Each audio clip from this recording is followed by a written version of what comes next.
morning, ladies and gentlemen, and welcome to Doppler's Gear Garage. Hello, in case we haven't met, I'm Doug, and this is, well, the Gear Garage.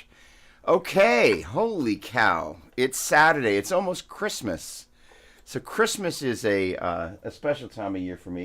Should have volume, there we go. Whoa, got a little bit too much volume. This was basically the time of year I got my first electric guitar. And so it is it's a time of kind of, if you will, musical and equipment recollection. How about you?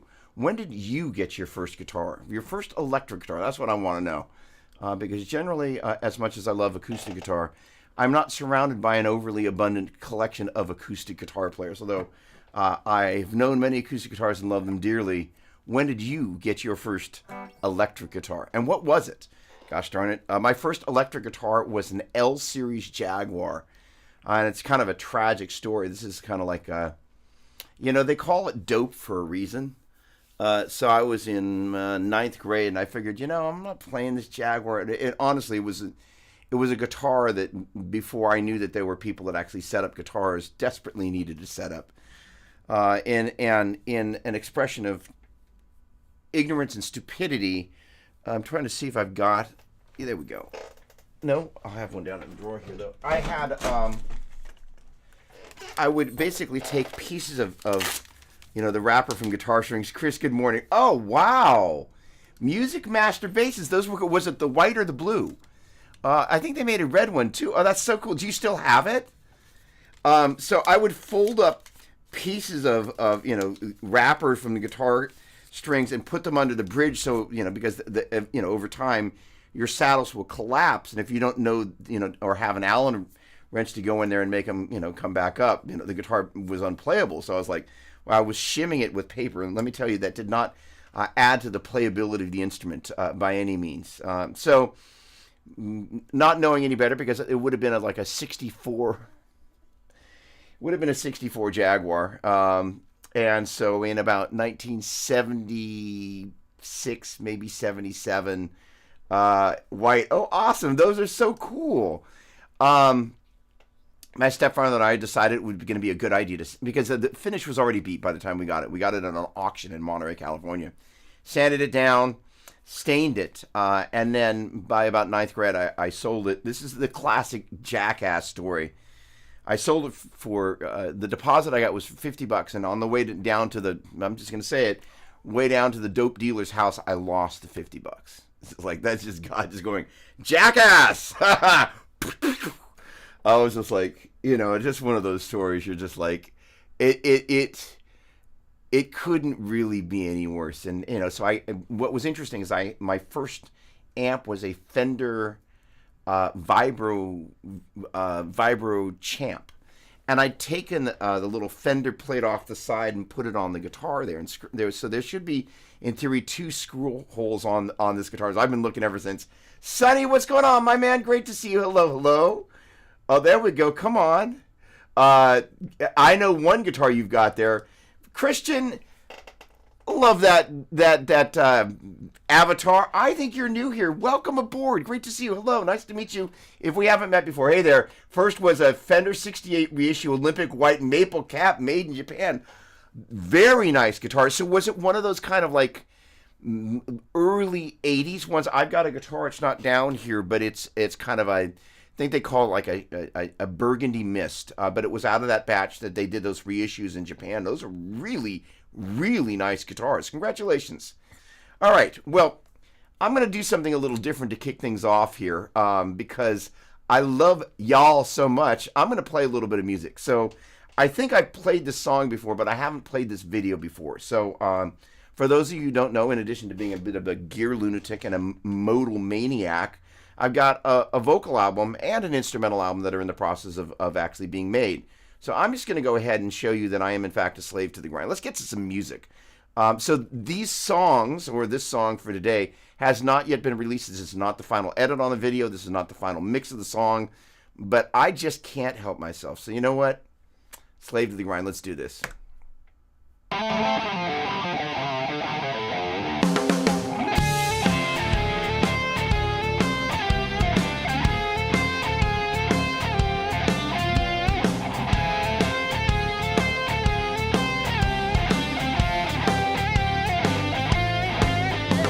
When I was just a boy, my mama said, son, there's more to life than just the girls and fun. Gotta pay your dues like your daddy did. It put him in the grave, but that's the way it is. Wish I didn't know now what I didn't know then. The mean old boss, well, he ain't no friend. Watching my life going down the drain. This job of mine is like a ball and chain. I hate the job, I hate the pay. Run myself a ragged till my dying day. What's the point in caring? What's the use in trying? 'Cause at the end of the day, I'm just a slave to the grind.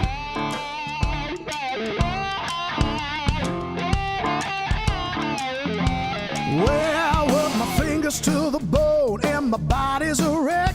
Living hand to mouth and check to check. Like my daddy said on his dying day, I got one boot on the other foot's in the grave. I wish I didn't know now what I didn't know then. The mean old boss, well, he ain't no friend. Watching my life going down the drain. This job of mine is like a ball and chain. I hate the job, I hate the pay. Run myself a ragged till my dying day. What's the point in caring? What's the use in trying? 'Cause at the end of the day, I'm just a slave to the grind. We're sorry. You have reached a number that has been disconnected or is no longer in service. If you feel you have reached this recording in error, please check the number and try your call again.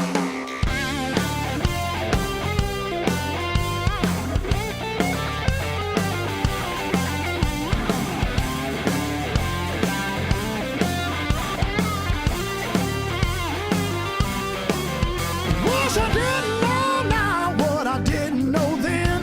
The mean old boss, well, he ain't no friend. Watching my life going down the drain. This job of mine is like a ball and chain. I hate the job, I hate the pay. Run myself a ragged till my dying day. What's the point in caring? What's the use in trying? 'Cause at the end of the day, I'm just a slave to the grind.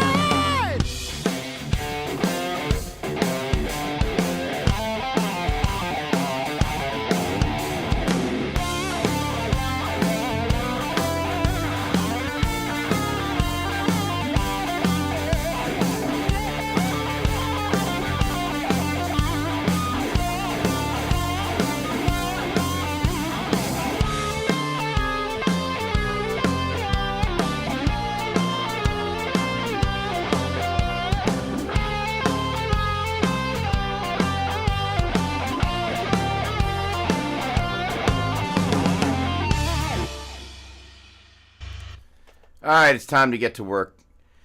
All right, ladies and gentlemen, well, I got that out of my system. I just can't help myself. First of all, I got a couple hellos to say there. Let's see. Paul Richard, hello, my friend. So you took up the challenge. How did the modalizing come along? We got more brutality on the way for that. So there we go. Yes, 1989. Those guitars were great guitars. You know, it's kind of the funny thing is that there was a period of time it was like, oh, made in Japan. Oh, it's a made in Japan guitar. You know, yeah, those were some really, really special instruments. So way to go. All right. Thanks, Chris. Appreciate it. Always a pleasure. Rafael, buenos dias, amigo. ¿Cómo está? So you're a step ahead of me, but hold on a second. All right. I guess we just need to jump right into it. Hang on a second. It is time to raise them up. All right. So let me know, Rafael, what it is that you're drinking, where it is that you're coming from. Raphael's a step ahead of the game here. So obviously you're well caffeinated, better than I maybe. In any case, I am drinking my protein drink and technically it's 2 shots of espresso. So almost at the bottom there. So let me know where it is that you're coming from and what it is that you are drinking. Chris, I have a feeling there's some sweet tea in the house. Thank you very much. You know, the funny thing is, there's a video that came out on Wednesday, and I got a chance to talk this guitar up a little bit, and was really kind of fun. it's an interesting thing. One of the first of all, let me just say hello to everybody. First of all, Adam, hello, hello, hello. Good morning, always a pleasure. Hold on, there we go. That's my Adam Makowski imitation. Jonathan Jenkins, good morning. Thank you so much. So thank you on the slide. So the funny thing is, I absolutely love slide, and it's always an interesting thing when working on a song. There's the hook of the chorus, ideally the part that people want to resonate with, and ideally sing in the midst of their either singing along with the song, or the song in theory doesn't want to leave them and incessantly buzzes around their head like a fly. But there are other types of hooks that you can have, so originally I bought.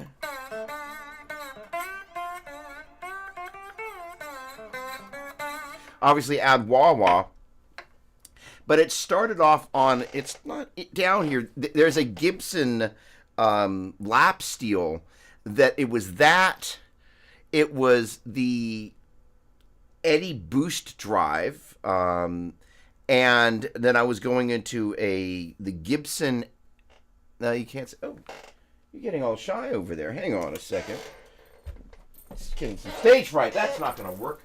It was this amp in stereo with. I was looking at the speaker is what I was doing there, and didn't turn it back. And that with the Gibson Falcon 15, I think it's the FA15 is the model, GA15, and but it was this crazy sound. But I was just a little bit out of tune on it. I was like, you know what it's like? You listen back and you just kind of like that little spot in your stomach. You're like, oh, I got to fix that. But it was really kind of cool. It's just that, and it's that and the wah wah, right? It was just this sound. And so, I was like, I think I can recreate that with just, the guitar and a wah wah. But it's always a pleasure when people kind of go, that thing, because you're, I think the second person that kind of went, oh, I really like that. I think Chris was the first. In any case, awesome. Thank you so much. Much appreciated. And the slide, it's such a vocal human, mama,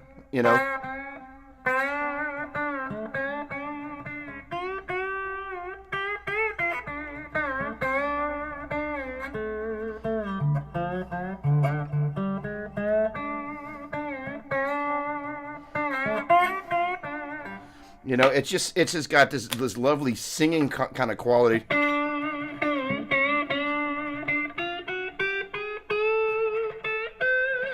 That just really. I'm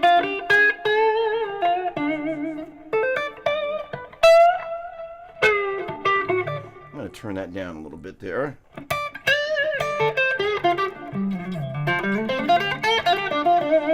But this guitar has really got.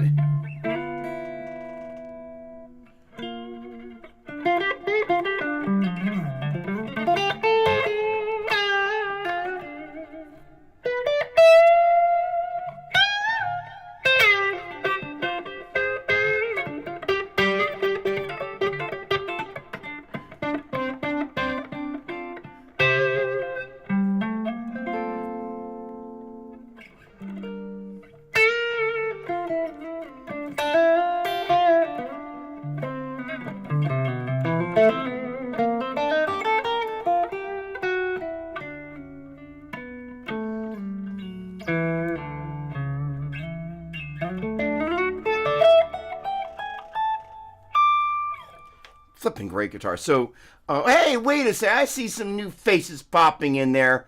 Okay, so Paul, that little, hang on, I'm going to get rid of the delay here real quick. First of all, everybody, thanks for tuning in. This is a really important expression of what I do as a human being, for lack of a better way of putting it. I've discovered that I'm very social on social media, and this interchange and exchange with people. It's an interesting thing is that social media can be, for some folks, really damaging. But for other folks, it's actually very life-giving. And I've found that I'm like, oh, there's a part of me that is actually, because I'm a person that, if I go out when I've toured, I can be around people most of the day, but I just need a couple minutes on my own to just recharge. But there's a part of me that really needs the interaction. So I just love this. All right. All right. That's so funny. I just love it when. So my phone, as I'm typing, corrects me all day long. So my first ass, and I've been as silver catted about 1995. So that's going to be a silver. That's so hilarious. Was it a Stratty type of thing? What was that? What was the word that came after silver? Gosh, I should know this. So in any case, all right. So that mode change. So the interesting, Richard. Oh, you got the accent. I love that. For those of you that missed it, one of the main things. First of all, let me just take a quick moment and say hello. There we go. Chick-fil-A sweet tea. There we go. CT. The second one. I love it. Okay.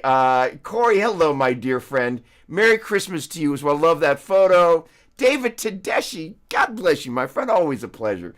And hello, Jason. Come on. I love it that you've clarified. By the way, just in case you're not sure, there we go. Zach, hello. So the studio rundown's coming sometime sooner. Oh, Mark Turvey, rather. Sorry, I know who you are.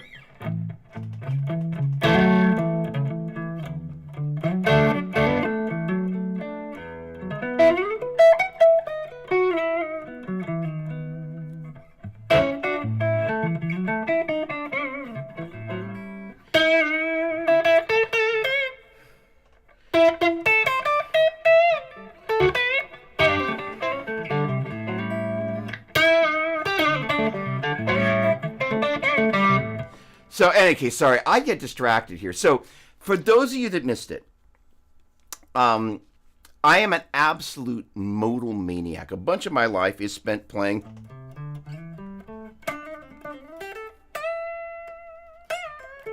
finding my childish roots. For those of you that missed it, I was describing the tragic story of selling my first electric guitar, a Fender Jaguar, for a $50 bag of dope, like an idiot. That's why they call it dope, and losing the $50 on the way to the dope guy's house. In any case, this guitar is neat. It's going in for its first refret in about a week, which means it will. I'm going to make it play in tune again. But this guitar has just been such a journey for me. Modes. I've kind of reclaimed the pentatonic in my life because it's such an expressive way to get there. But it's five of the seven notes that really, the chords that we play stuff over. There's a dominant 7 chord. If you took the mixed linear scale and took its first, third, fifth, and seventh notes, that's where a dominant 7 chord comes from. Right, Corey?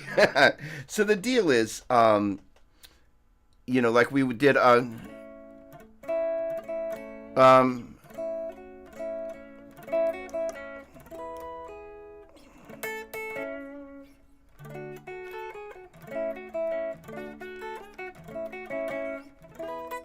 oh, sorry. Flat 7. I'm a little out of tune. And I will tell you, once your frets are ready to go, the guitar never plays in tune. In any case, the relationship between chords and scales, we talked about this last time, where the idea of what really struck me was that when you're playing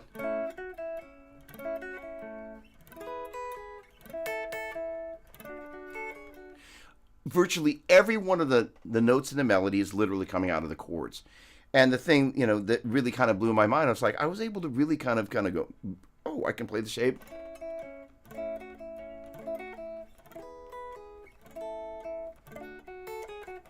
The other thing that I want to share with you about that is I hadn't played that for like a week, and I happened to be in a lesson on Wednesday. I kind of went to play it, and I'm like, my fingers have memorized this. So I cannot stress enough, one of the things that's really impressing on me is muscle memory. And that is counterintuitive in terms of the way that most of us are taught to practice. I'm a metronome kind of guy. I use that's not my metronome. That's my wife right there. But the idea is that I'm generally pretty good about staying at 80 BPM. There's speed practice, which is a different thing. But the idea of playing things slowly enough that you can actually kind of crawl through something in a way that you don't feel like You're going to get to a little spot like that where it's going to be where, I'm going to throw in a bonus thing for you today. So one of the things that I've been working on is kind of trying to get out of the shapes that I play in incessantly. So here, before we get to this modal bit and and why these things relate, pulling this together, is this whole, that Silent Night bit, is it, if you understand how the chords are functioning, basically if you take the key of G and the notes are, I'm going to go down the rabbit trail, but bear with me. G, A, B, C, D, E, F sharp, G. And starting here off, that's the same scale, but going B, C, D, E, F sharp, G, A, B. And then starting here, D, E, F sharp, G, A, B, C, D, G, B, D, A, C, E, B, D, F sharp, C, E, G, D, F sharp, A, E, G, B, F sharp, A, C, G, B, D. You're basically playing what Mr. Vi would describe as chord scales. Off the 1, 2, 3, 4, 5, 6, 7, 1. So we're back in the key of A. There's 1. That's the 1 chord. 5 chord. 1 chord. So 4, 1, 4, 1, 5. Let's get the flat 7 this time. 6, 1, 1, 5. So you if you kind of know where you are in the key, it's really helpful to be able to go 1, 5, 1, 4, 1, 4, 1, 5, 6, 1, 1, 5, 1. So that'll say if I took the major scale and I took the first note, second, third, fourth, fifth, sixth, seventh, and then the octave, I take the first, third, and fifth notes, and then I go up to the fourth note, and I kind of take that same idea and go up to the 5, same thing up to the 6. You're outlining the notes of the chord. So the idea, so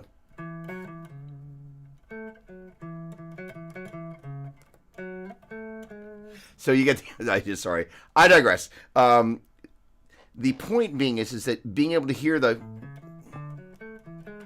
as in,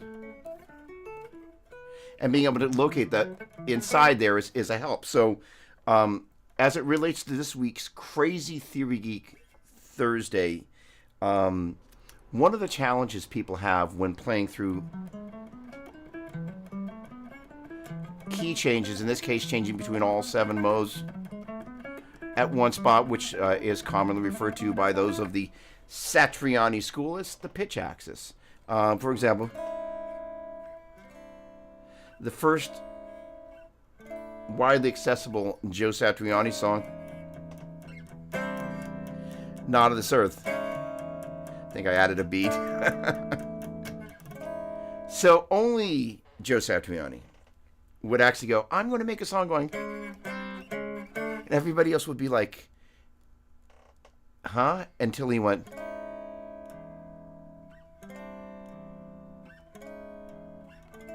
and you hear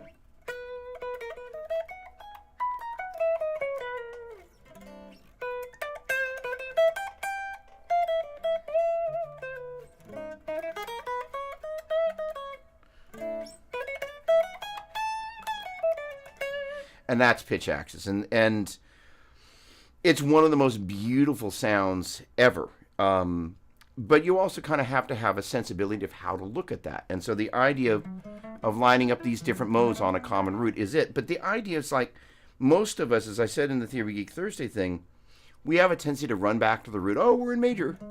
Oh, we're in Lydian. Oh, we're in major, and we have to do that. So I was like, you know what? Let's go major for 4 notes. Dorian, Phrygian, Lydian, mixed Lydian, minor, Locrian, back to major. And the crazy thing is, once your brain kind of gets used to just kind of changing the track between the different modes, it's actually relatively easy to do. And the neat thing is because, and normally these second finger root modes run 2 octaves, and they're called second finger root modes because without pointing the front side of my second finger at you, they start with the second finger, even though I am pointing it at you now, but not like if I were to point it like you. All right, so the idea is it makes it really easy to go, hey, there's 1, 2, 3, 4, 5, 6, 7, 1 if major. 1, 2, flat 3 as opposed to the 3, flat 3, 4, 5, 6, flat 7, 1, so on and so forth. So the idea is that, it's, again, instead of starting off the lowest note going major, Dorian, so on and so forth. You're going major, Dorian. And yes, you can do this with the 3-note string. Goes major, Dorian, Phrygian, Lydian, and then mixed Lydian. Oh, minor, Locrian, major. There we go. I hadn't tried that before. So yes, you can absolutely do that. The thing is, I ended up going up to the 9 in the second octave because the math just works out well with groups of 4s. I'm gonna so yeah, hang on a second. Let me just jump in here real quick. Awesome. Mark, you're always so welcome. James, how you doing, my friend? Great to see you. Hello. Look at that photo. That is lovely. All right, awesome. Good. Awesome. All right, John Mello, good morning to you.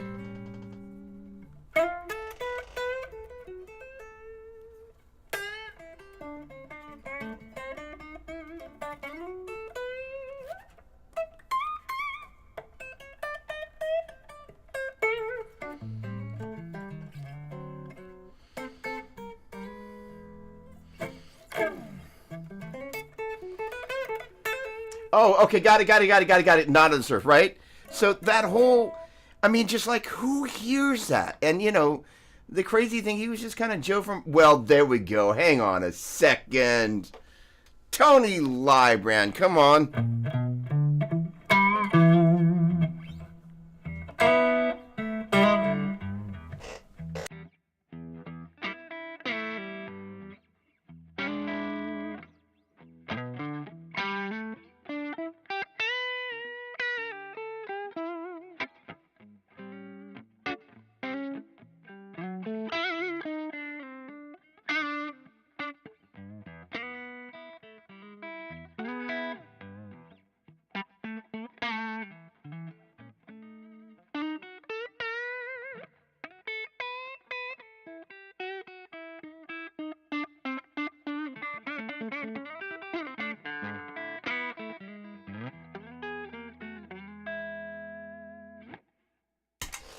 Good morning, my friend.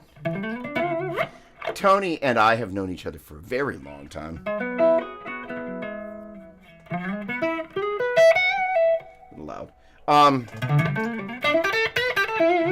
We went back, I think, 90s, right? Back when the Ivan, what was it? You had that black Ivan with the green pickups. Back when that guitar was new. Love that. Okay, hang on a second. So look at now that I think I've commented on this last week, but I love that photo. There we go. It's like, let's take it from a different perspective. We would call that drummer's perspective, right? So for those of you who don't know, when you're mixing something, especially if you're dealing with a real drummer as opposed to like drum loops, do you do it from drummer's perspective? That is, say, when you're listening to the mix back, as if the drummer is turned around facing you. That's basically the audience perspective. Or do you do it from drummer's perspective where, you know, it's as if you're sitting behind the kit? So that is guitarist perspective. I love that. Nandini, good morning. One of my favorites of all time. Another favorite. This is great. Late 90s, the gem. That's awesome. Currently painting it again. Love that. All right. And you, my friend. All of you. All right. So here's the deal. The idea of being able to... that's usually a sign that the funny thing is once it starts blowing up there, it usually doesn't stop. So I should have muted Messenger there. By the way, any of you try and message me via Messenger, the only times I get messages are either when I'm in the middle of doing a live stream or I'm in the middle of something else and I always miss them. So it's probably the worst way to reach me, just in case you haven't discovered that yet. So the ability to, first of all, connect the dots between chords and really know that that's where the melodies come from.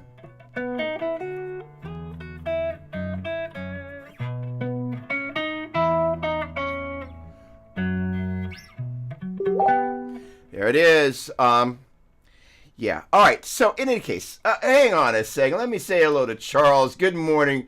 Those vertical 212 Mesa cabs are awesome. There's sisters around here somewhere The only unfortunate thing is, for better or for worse, I think the bottom had the stock EVs in it, but no, wait a second. That's right. I had a pair of extra EVs, so that's got the EV in it, and that was there is a very cool in the Hendrix reissue, the JH100. I am non sequitorian, but I'll go there on a boogie day anyway. Great to see you, my man. Basically, the JH100 reissue. So those of you, I realize I'm going to temporarily go off boogie topic. But there is an amp called the JH100. Basically, it's the amp that Jimmy used, arguably most famously, was the JTM 45100. It's this fabulous amp. It's powered by a quad of KT66s. It's a very special, unique circuit. A couple of years ago, I decided I had to have that stack, so it's sitting over there, and it's got the tall lower cabinet, and so the thing about it, those have Celestion C, I think it's called the C12, but it's a specific speaker that they made for that. It's also in the amp that Paul Gilbert was using for a while, the vintage vintage modern.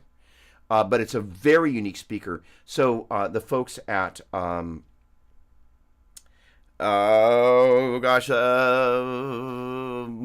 Tone, they had Celestion make a series of speakers called Watchtower, and the Watchtower speaker is basically the G.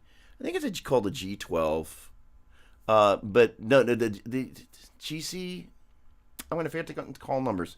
Not doing great on numbers today and letters, but the point being is that those speakers are the same ones that basically are in the Marshall cabinets that they did the reissues for. And if you're looking for that vintage Marshall thing, those speakers are awesome. So in lieu of putting the Celestion C90 in there, which is ultimately what I'm going to put in there, those pair of cabinets are both loaded with the Watchtower speakers.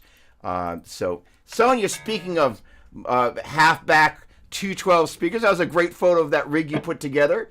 Always a pleasure. Good morning to you. What do I remember about playing with Atmos? So the funny thing is, the thing that I was going to say, which is, I can't talk about it directly in a good way, but I've been going back through some of my old catalog and also kind of listening to a bunch of music, kind of preparing my mind for, just kind of 2025. And it's always neat to go back and, so Atmanure, for those of you who don't know, back in the day when Shrapnel Records ruled the earth, there were two drummers, Dean Castronova and Atmanure, that played on the vast majority of records that defined the instrumental rock genre, period. Other than Joe and Steve, these guys were the guys that were out there, and in many ways did a lot to create an audience that also loved Joe and Steve. But the interesting thing is that in those days, there really was a kind of, there was the Shrapnel crowd, and then there was kind of everybody else. Those and for those of us remember, things were much more divided in that time musically, right? It was like white people didn't listen to Prince. It was just kind of a thing. So so in any case, it was just a different world, right? But it actually. Flipping story, here we go. And then we're going to get back to this mode thing. So I think it's the Chicago NAMM show of 1986. So I flew out there with Joe. By the way, I think I've talked about this. I still have the piece of paper. Brett, I'm sorry, I didn't say hello to you. I saw you pop in there. I have been busy, and I'm getting busier. I love that. I can't do that with this guitar. Well, I guess I can, but I don't know if it's going to be very PG. Yeah, no, it's just wrong. So the point being, all right, gosh darn it, good morning to you. All right, so hang on a second. So I flew out to all right, so let's see, augmented, minor, major, diminished, minor, diminished, augmented. So basically what Joe had me doing was, and since then I've gotten much more triadic, but Joe was having me harmonize the triads for the harmonic minor scale. At that point, my brain didn't work the way it does now. That is to say, the harmonic minor scale is basically a minor scale with a natural 7. And that would kind of give us the equivalent of, if I were to give it a name, major augmented. That is to say, instead of playing the major scale, when you get to the 5th degree, you raise it a half step. So it's, and you would have an augmented triad instead of a major triad. Instead of 1, 3, 5, it's 1, 3, sharp 5.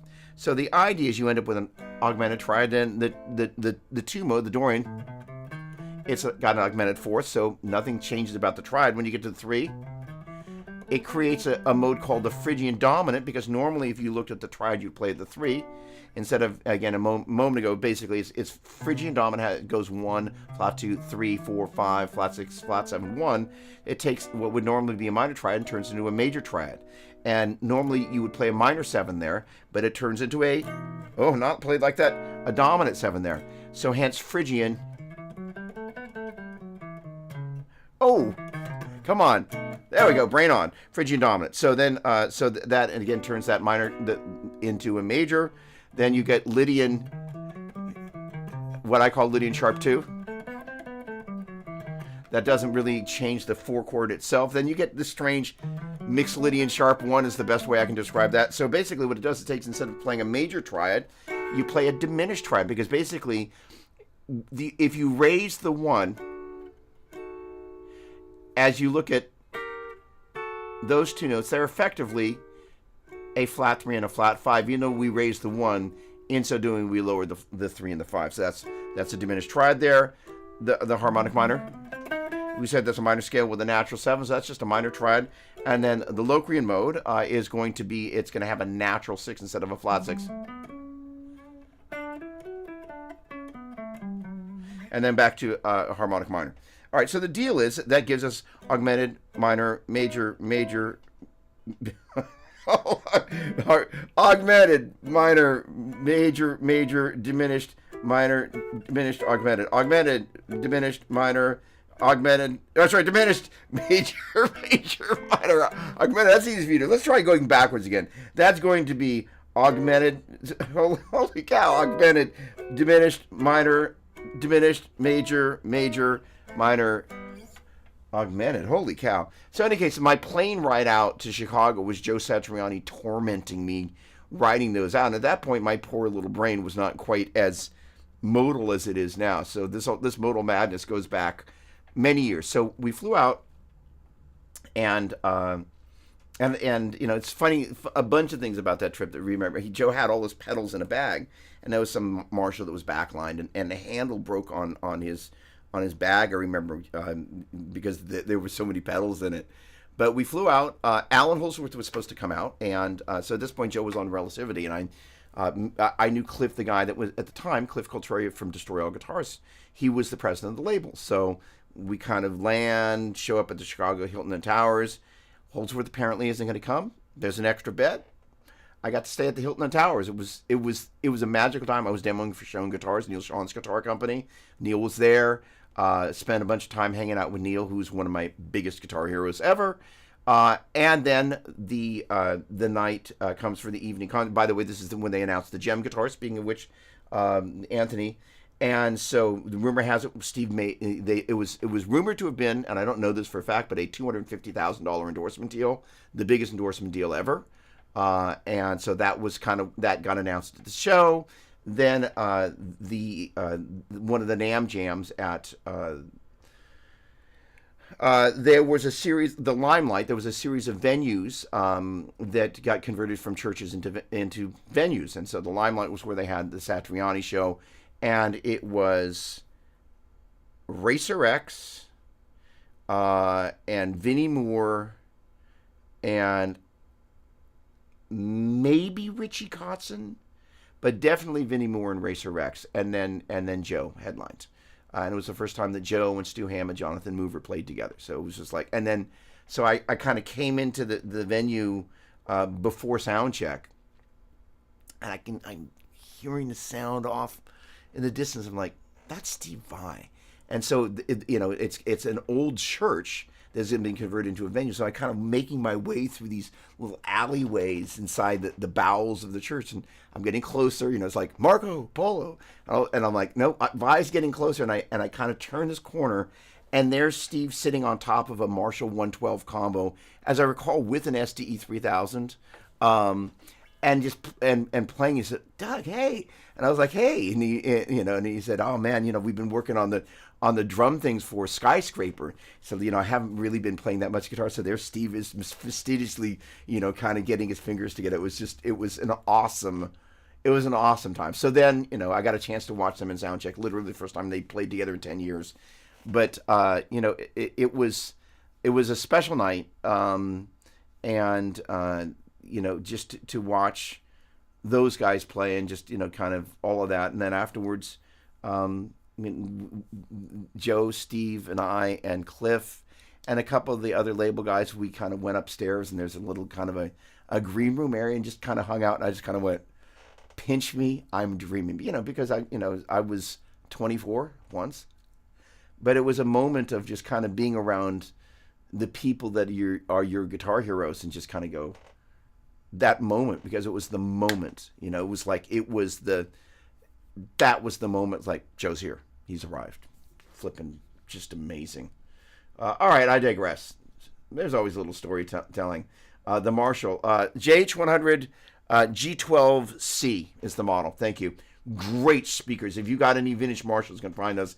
Make America Loud Again. Mala. There we go. Muy bien. Good morning, Spencer. Always a pleasure. I owe you a return message on your email. I'm sorry. I've been really busy, but happily so. Okay. Saw Dean Guitars Under the Stars a couple of years ago. Funny guy. Love that. Awesome, awesome, awesome, awesome. I grew up with Prince. In fact, I grew up near Graffiti Bridge in Eden Prairie, Minnesota. Come on. I love that face, by the way. So, a buddy of mine, Steve, hello, my friend. Great to see you. Hello, hello, hello. A buddy of mine suggested that I do kind of famous songs that were played on the Mark IIc, and I was like, it's a really great idea. I'm kind of toying with it. So in any case, I may just do that. All right. So Atma and I spent a number of years together playing in a. I will wander, in case you haven't noticed. Thank you for that. Reel me back in. So Atma and I played. Atma was the drummer that played on all the Shrapnel records, along with Dean. In fact, I think one half of Edge of Insanity, one of Tony McAlpine's pinnacle recording, because Tony, in addition to being an exceptionally lovely human being, one of the nicest guys ever, and obscene keyboardist as well, just, really defined that genre. And, and honestly, it was a genre filled with a bunch of, I'm just going to say it, honkies. And so, it was really cool that a gentleman of color was representing just so brilliantly. And I believe on Edge of Insanity, he also plays his piece on a Chopin piece on piano, just such a level of musicality. And at that point, I didn't know Tony, and I just was just like, it was just his level of technique and finesse was just so far beyond where I was at as a guitar player. I'm just like, oh my word. It was just, and it was so brilliantly put together. But Atma played drums on that, on one side of the album, and then homeboy who's now in Journey, Dean Castronovo, who also played in Bad English, and a number of Neil's bands. In any case, Atma and I played together for a number of years. He played on this album, New Instrumental, and so then we had a vocal band or two together, Einstone, and just really, I learned so much playing with him. Brilliant drummer, incredible technique, and was a really, really, really huge part of my musical development. Just absolutely love that guy. Okay, hang on.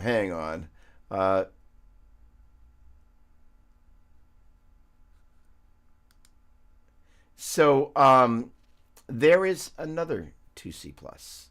It's a Coliseum, and I don't want to broadcast it because it would be inappropriate. But there is another Prince amp, and I know where it is. So I'm gonna leave it there. Rick Harrison, good morning to you, my dear friend. You know what? I'm gonna do a little something here. I'm gonna do a little something. Hang on a second. I'm gonna have to switch ends of the cable here. So one of my favorite guitars is this lovely instrument right here. Oh God. I don't always buy guitars because of how pretty they are, but when I do, they look a little something like this. So I was at, what is it, Southern California Guitar Show, Orange County Guitar Festival Show, what was it?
It's a mighty fine guitar right there. So, and you know, the funny thing is, it was the first time I met Rick, and this guitar was just sitting there in the booth. And you know, normally I'm not like, all right, yeah, it's got a beautiful top. But I looked over at this guitar and I was like, damn, I don't think I've ever seen a finer top. And it's just so, I mean, just look at that top.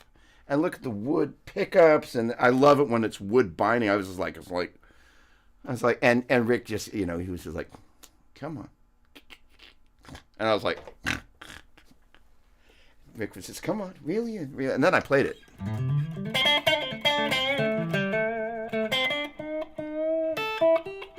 There's a thing that I call the envelope of a note.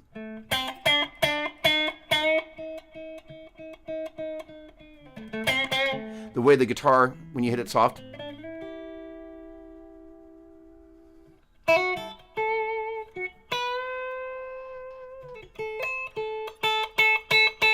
And then you add the different attack to the transient, especially this amp.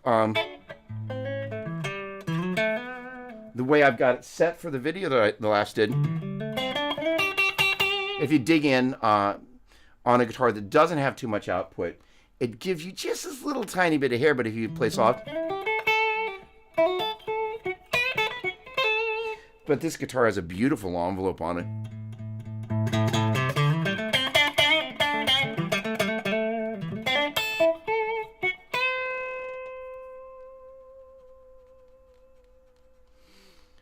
Really pretty sustained.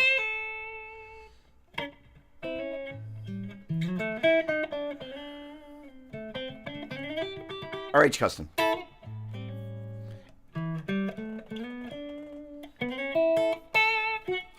And by the way, Rick also does a mean Santa. I shouldn't say a mean Santa, a great Santa. There we go. So, better by the moment. Thank you very much, my dear friend. Except for the slightly coffee moment. All right. Okay. So yeah, you know, the funny thing is, Paul, I'll be happy to walk you through that. You know, but it's basically being limber with the triads is one of the most important ways that you can just kind of, again. Oh, sorry. That's the other thing is that what that. Before we go back into this guy here, let me just check in, make sure. David, hello, good morning to you, my friend. Like that photo. So I don't know why I imitate everybody's avatar, but it's kind of fun. Rick, with great pleasure, my friend. This is just such a phenomenal guitar. And, the funny thing is, unlike many of the guitars in my room, when I go to pick them up, I'm like, hang on, let me grab the tuner. It's just like it's perfectly in tune. And this is, the sad reality, it's a funny thing. I'm a bad influence. There are guitars that I own for very specific reasons, that when I play them, they're to fill a very specific gap. And there are two songs on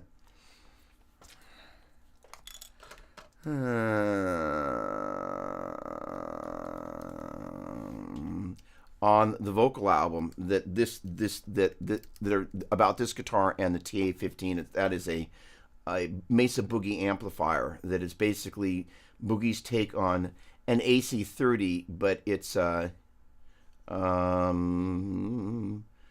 see. I wonder if I can get this to play without it. There we go. Hold on a second. That's just that. Hang on a second. Now, I don't know first jangle. Hold on. Oh, that's the setting for that. That's hilarious. Okay, hang on a second. Falling version. So there, as is the case, new intro only up to the verse. Hold on. All right, let's hold on. All right, hold on. All right, so this is going to be. It should play through the system. Oh my word, there's 37 people here? Hey! Hi! By the way, in case we haven't met, I'm Doug. Holy cow! Gosh darn it. Holy cow! Marshall, what's going on? Okay, hang on a second. I'm going to play Falling in just a moment.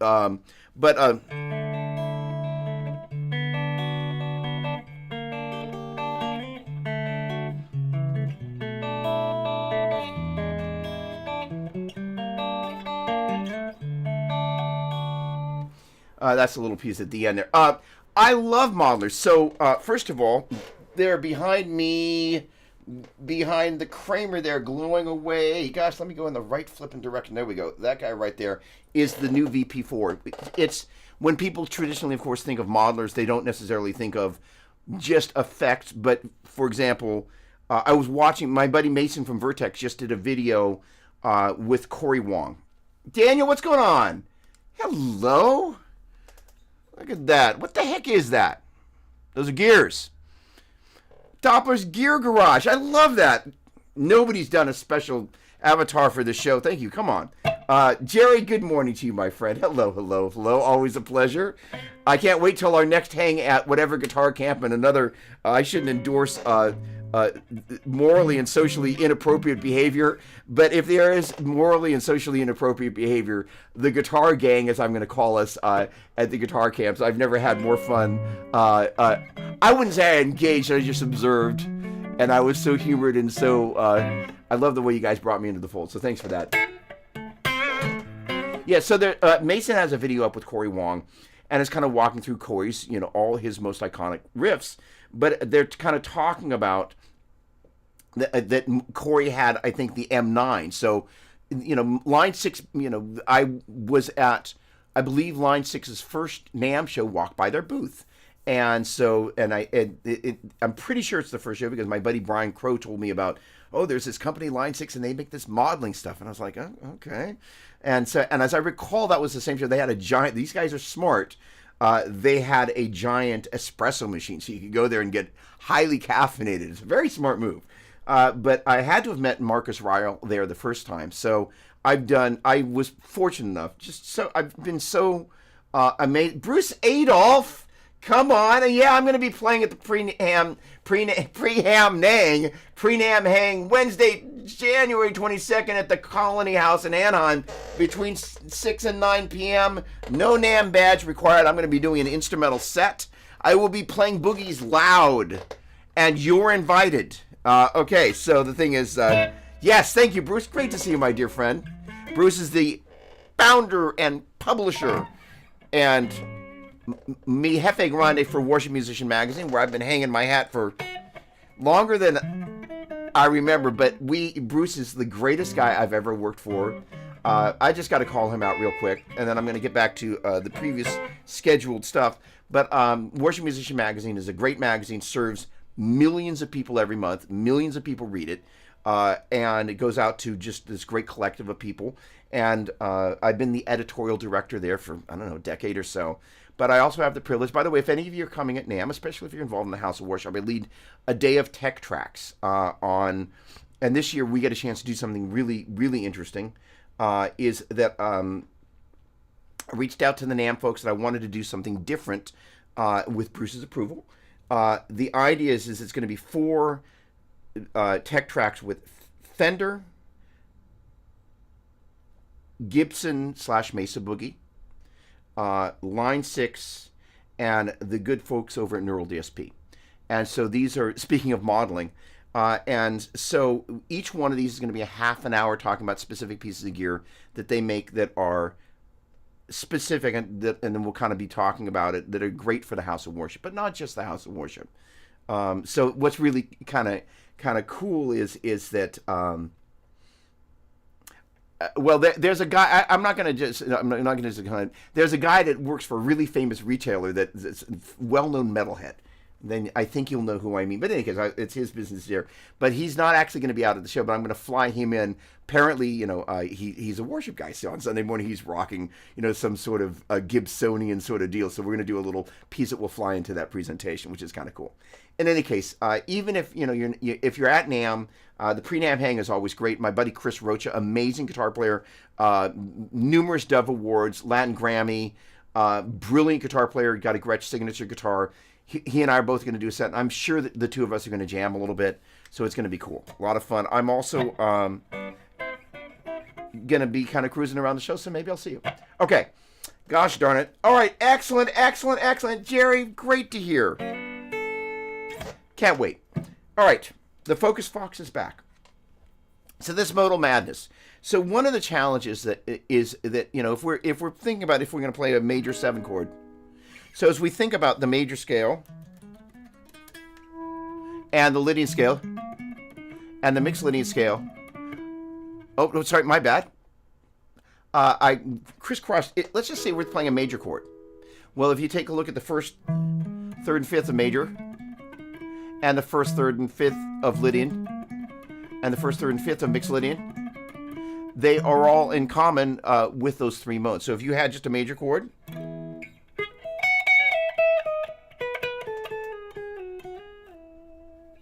so if I just sat there and played that E major chord and didn't have any other infringement,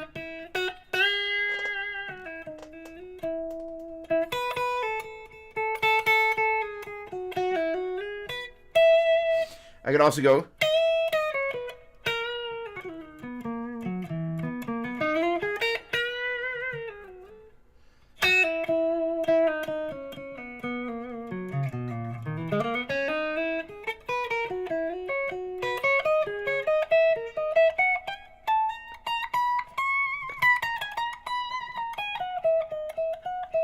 And you go to. So I switch from Lydian to mixed Lydian. Let's see if I can play that chord right.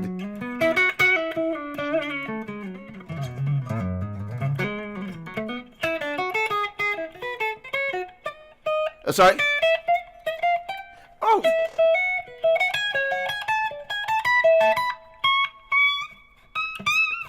So the idea is you don't know until some of the other musical elements are determined. So that said, if we play a major 7 chord, though, now it gets rid of mixed Lydian. So we could either play major,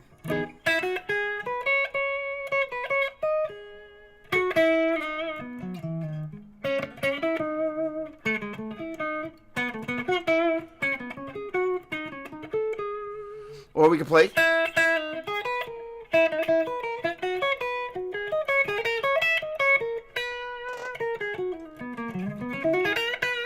And the ability to go, hey, all right, I'm going to be cruising along. And so let's say I switch then to a minor chord. Now, and as I went kind of from the tonality I was playing with Lydian, and I went to that chord, I'm going to hear the natural 6 there. Oh, we're going to have a really fun discussion here. Spencer, you're going to love this. Then the rest of you, I hope, as well. So there's something when you're changing modes So again, we went from a major chord to a minor or a minor 7 in this case. So the chords that can fit over a minor, if you play a minor or a minor 7, you can play Dorian, Phrygian, or a minor.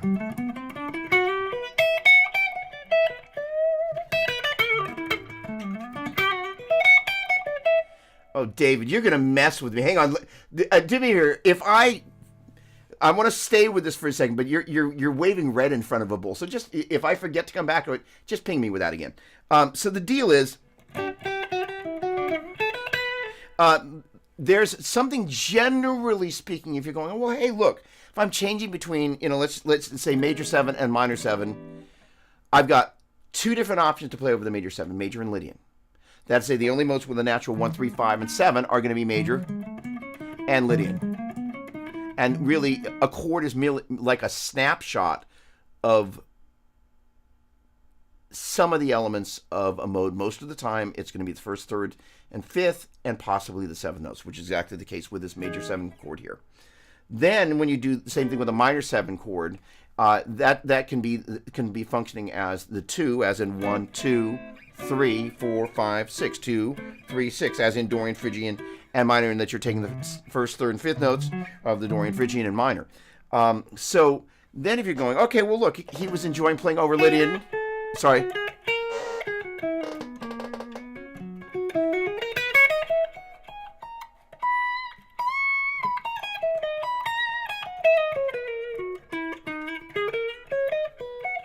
By the way, I've been really, really working on doing something. If you notice, I'm not looking at the neck. I've actually gotten pretty good at even finding that E there. What's kind of cool is this is a Fender scale instrument, an F scale. And, most of the time I'm playing G scale instruments, but I'm kind of really doing my best to develop a better kinetic connection to the guitar, kinesthetic rather. And one of the great things about playing modes, without looking, when we look, we have a tendency to play the same shapes in the same places, but when we play it by touch, and I kind of learning to play so those kind of motif.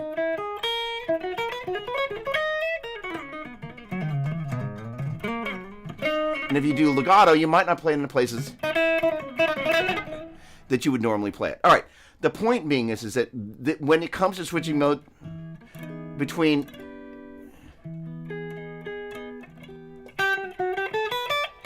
the Lydian and the Dorian, if you have a choice of switching between Dorian, Phrygian, and minor, Phrygian, first of all, has a flat 2. So that markedly, if you think about where the major scale has its half steps, as in between 3 and 4 and 7 and 1, there are very few modes, 2 by that start with a flat 2. So that's really a left turn from major or Lydian. So that will be a little jarring in a sense. Generally speaking, when you're changing modes, the best sounding mode to change to for your average listener will be the one that has the least amount of things changing. And so the thing about going from Lydian to Dorian, it is kind of the least number of things that are actually going between them. That is to say, if I'm going to play a Lydian 2, 3, sharp 4, 5, 6, 7, 1, it's going to be Dorian 2, flat 3, 4, 5, 6, flat 7, 1. So the Lydian's got a sharp 4, Dorian's got a flat 3 and a flat 7. And the ability to just kind of go, okay, where Phrygian's got a flat 2, 3, 6, and 7, and minor's got a flat 3, 6, and 7, there is the least amount of change compared to the major scale when you get with Dorian, which is just got the flat 3 and the flat 7. And Lydian, compared to the major scale, has got that sharp 4. So as you're looking at the difference between, so that's, I'm going to play Lydian. I'm going to play Dorian. I'm going to play Lydian. I'm going to play Phrygian. I'm going to play Lydian. I'm going to play mixed Lydian. So the idea of stacking them into compilation. By the way, the Lydian to minor.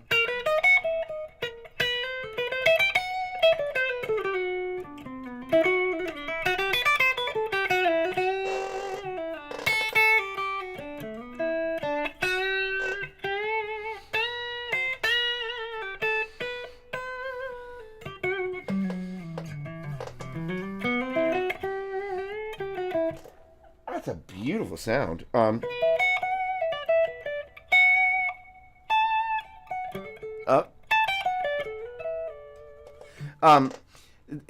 Just because it has less of the least path of resistance harmonically of the things that you're changing doesn't mean that it's not going to be the best, a really pretty option. But if you're going from Lydian,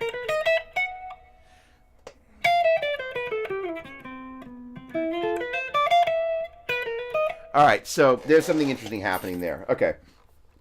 I need to talk about this because that sounded really cool too. So if you think about Lydian, as I'm looking at the top, let's just say I'm going to jump into kind of a 3-note per string sort of idea. That is, say, there's my root right there. There's my sharp 4, 5, 6, 7, 1, 2.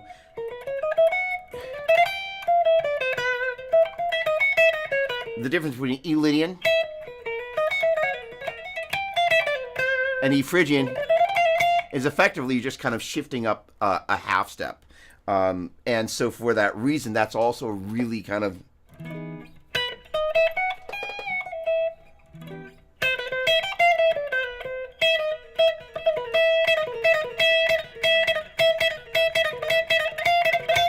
that's also another really cool thing for kind of a jazz fusion-y type of deal, because it is. All right.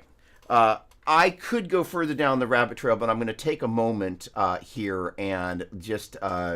so hang on a second. Spencer, I came here for an argument. Gosh darn it. Hello, my dear friend. The neat thing is... excuse me, the moral of the story is when you hear a chord... you can that's kind of go, ideally build a kind of a strategy of going, what mode or modes could that be? Including this guy.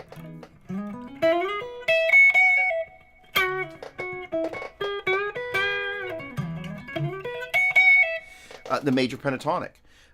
Because it's a beautiful sound. And by the way, the great thing about the major pentatonic, for those of us that don't know, is that because it has 5 of the 7 notes, that separate major Lydian and mixed Lydian, it leaves out the ones that are the difference. So the difference between major Lydian and mixed Lydian is the 4. Lydian's got the sharp 4, where major and mixed Lydian have a natural 4, and mixed Lydian's got the flat 7, where major and Lydian have a natural 7. That's where being able to kind of take these. Sorry, in.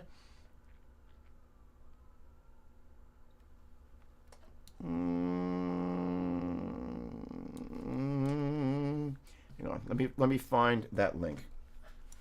I'm going to share these mode fingerings. I hadn't necessarily anticipated that I was going to do this, so my apologies. Link tree. There it is. This is going to be the link. Oh, no, I don't need an advertisement. Thank you very much.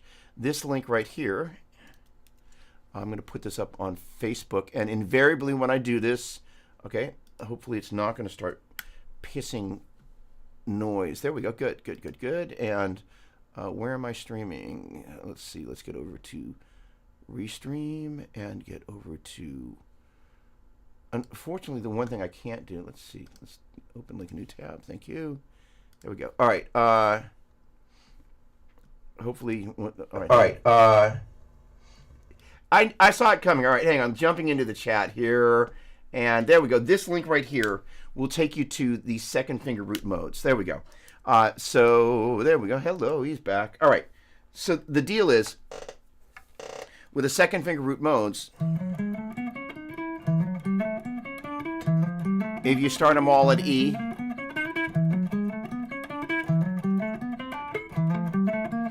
it makes it really easy to begin to just compare the shapes to the major scale. Flat 3, flat 7, flat 2, flat 3, flat 6, flat 7, sharp 4, flat 7, flat 3, 6 and 7, flat 2, 3, 5, 6 and 7. So the exercise in Theory Geek Thursday was just play the first 4 notes of major, first 4 notes of Dorian, first 4 notes of Phrygian. Sorry, I shouldn't say the first 4. We're doing 4 notes of major, 4 notes of Dorian, 4 notes of Phrygian, 4 notes of Lydian, 4 notes of mixed Lydian, 4 notes of minor, 4 notes of Locrian, back to 4 notes of major. That liquidity and being able to do it in the middle of the scale is hard. Until you just learn to think modally, and then you're kind of like, I'm just playing. And one of the great things about this is if you can track the fingerings, just kind of go, I don't know, I'm playing the major fingering. Oh, I'm playing the Dorian fingering. I'm playing the Phrygian fingering. I'm playing the Lydian fingering. Now I'm playing the mixed Lydian. Oh, by the way, sorry, I'm adding the 2 in the second octave. I should say that's actually, I guess technically that's the 2 in the third octave, which we would also call a 9. So that allows us to go 1, 2, 3, 4, 1, 2, 3, 4, 1, 2, 3, 4, 1, 2, 3, 4, 1, 2, 3, 4, 1, 2, 3, 4, 1, 2, 3, 4, 1, 2, 3, 4. So it's major. Then when we get to the 5, then we switch to Dorian. Then we get to the 2, we switch to Phrygian.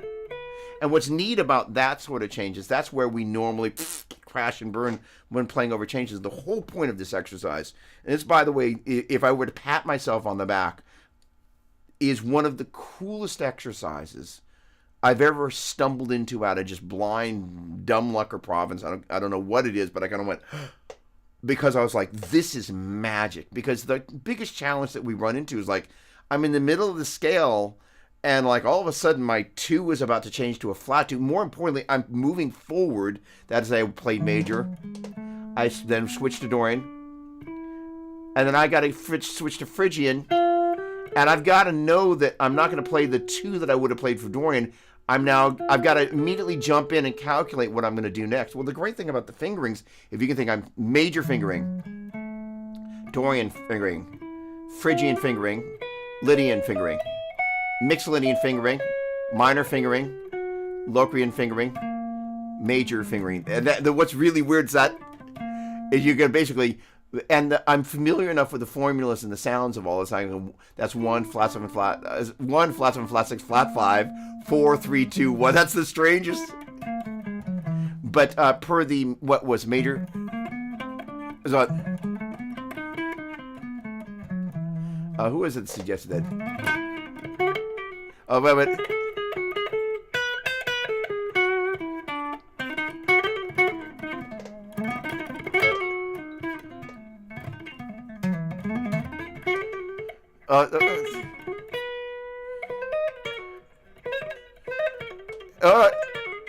So that once you begin to think about the number, so that basically, what was it that suggested the major flat 6? Oh, there we go. David Powell music, you brainiac. So basically, it's the major scale, but you get to the 6th degree.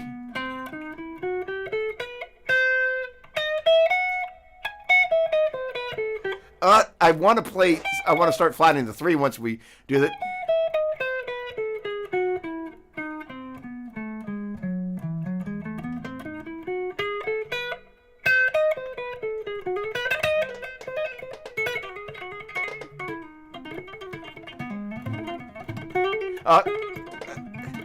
The great thing, once you begin to think of these as kind of the numbers, so there's my 1, 2, 3, 4, 5, flat 6, 7, 1, 2, 3, 4.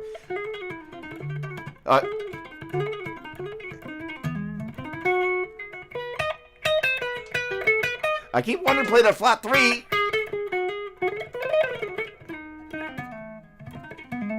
You just get comfortable with it. And the whole point here, oh, I feel bad. You feel bad for showing up and hanging out with us? Nah. Hey, Brett, always a pleasure, my friend. Have a great one. With great pleasure. You are going to rock this and have a great time. It's so cool to do that. And by the way, for Chris's question, and if you got a second, I need to throw this in there because it's really valuable. Chris asked, what about doing this with other combinations? The answer is absolutely yes. That is to say, start it with each mode. If you really, really want to hurt your brain, jump in thirds. Or you can do toggles. That is to say, oh my word, major, Dorian, major, Dorian, or sorry, major, or you can toggle between every pair, which is actually really clever, major, Dorian, and just kind of go major, Dorian, major, Dorian, major, Dorian, major, Dorian, and major, Phrygian, major, Phrygian. Oh, it switches at the top. Oh, that's so nasty. Okay, right. So it's going to be Phrygian, major, Phrygian, major, Phrygian. Oh, that's just brutal. But it just gets you used to. Here's the hardest part about that. and why that exercise, when I stumbled into, I don't remember what I was thinking or not thinking, but I was just, the moment I did, I was like, oh, this is magic, because it just gets you used to being able to have a strategic way of approaching changing between all 7 modes. So you're like, hey, I'm shuffling them in a logical order, and then I'm just getting comfortable with digesting them like that. And the great thing is you don't have to do it fast. Major, Dorian, Phrygian, Lydian, mixed Lydian, minor, Locrian, major. You could also do the equivalent of major 2, 3, 4, Dorian 6, flat 7. So we're going to replace whatever number it is with the mode name, as in major 2, 3, 4, Dorian 6, flat 7, 1, Phrygian flat 3, 4, 5, Lydian 7, 1, 2, mixed Lydian 1, flat 7, 6, minor 4, flat 3, 1, Locrian flat 7, flat 6, flat 5, major 3, 2, 1. That will mess with your brain. Here's the thing. For a while, there was this whole neuroplasticity thing. Part of the point about this is, especially as you get a little bit older, these are not blonde hairs, ladies and gentlemen, just in case you were wondering. Your brain changes. It just happens. It's so funny. I think I got included in the dad rock conversation this past week. And it's a very interesting thing to be painted with a dad rock brush. I don't think I can think of that having happened before, but I thought, what are the benefits of being a dad rocker? Let's see.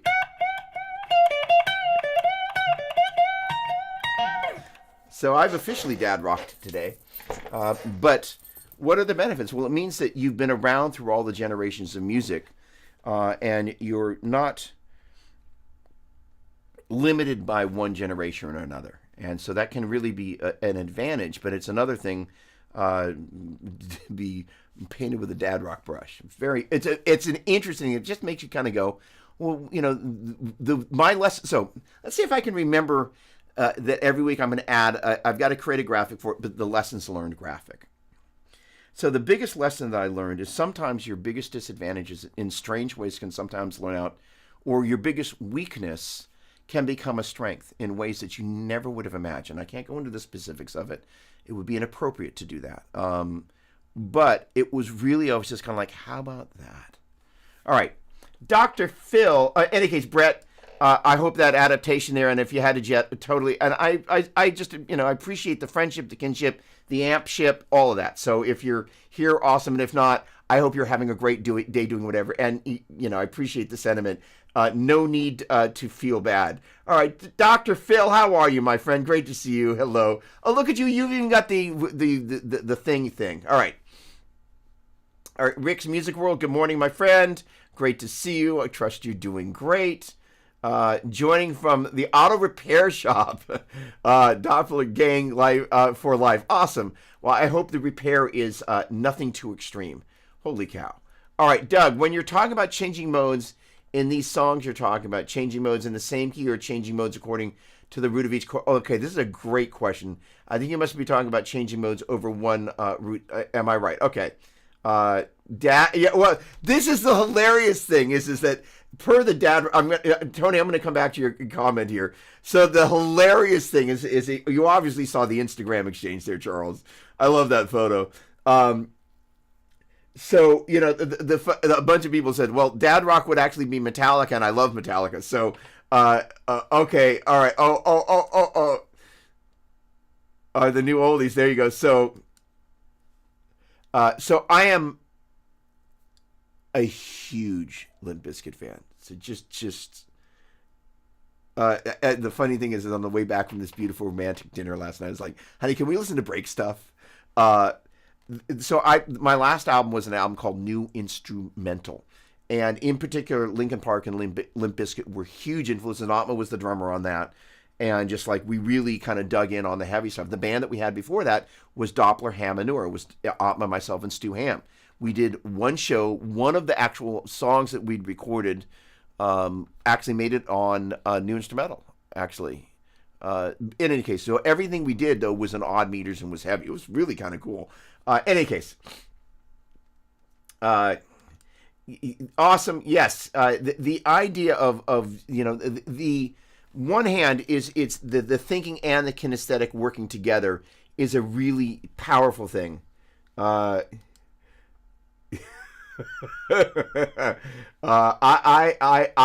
managed to make an album every decade, so I'm right there with you. Yes, yes, and yes. So here's the thing. There is a lot. So let's say I'm in the key of E Lydian.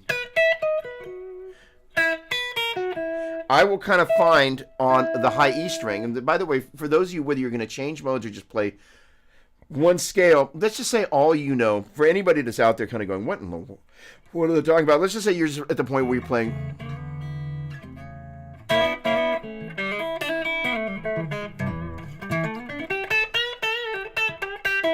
You're just playing E minor pentatonic.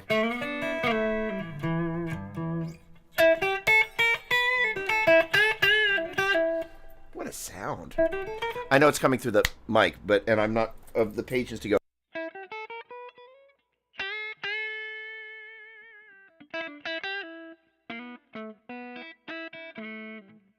Turn it off each time, but holy cow. So if I took that, we're in E.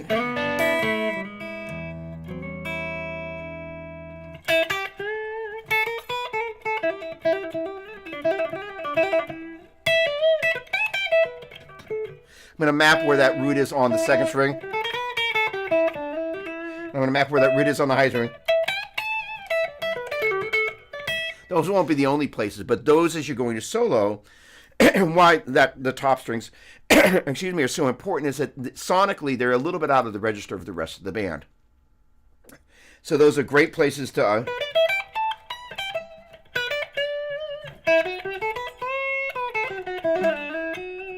Also have an idea like, hey, that's 1, 2, 3, 4, 5, 6. And that's 1, 2, flat 3, 4, 5. I should say major 2, 3, 4, 5, 6. Dorian 2, flat 3, 4, 5, 6. Phrygian flat 2, flat 3, 4, 5. Flat 6, Lydian 2, 3, sharp 4, 5, 6. Mixolydian 2, 3, 4, 5, 6. Minor 2, flat 3, 4, 5. Flat 6, Locrian flat 2, flat 3, 4, flat 5, flat 6. Major starting at the 5. Major 6, 7, 1, 2, 3. Dorian 2, flat. Dorian 5, flat 6. Oh, what? Sorry. Dorian 6, flat 7, 1, 2, 3. Phrygian flat 6, flat 7, 1, flat 2, flat 3. Lydian 6, 7, 1, 2, 3. Mixolydian 6, flat 7, 1, 2, 3. Minor flat 6, flat 7, 1, 2, flat 3. Locrian flat 6, flat 7, 1, flat 2, flat 3. So I'm learning to kind of start everything from the 5 there. It is a little strange when you get to the Locrian mode, but it allows you to kind of target this root here from below it and get above it, where here everything we played as it related to kind of the way we did that, we were kind of everything was above. So that both spots work really well, and it's a different approach to it. Scott Gaylor, you're famous. Scott Gaylor was called out on what do they call it?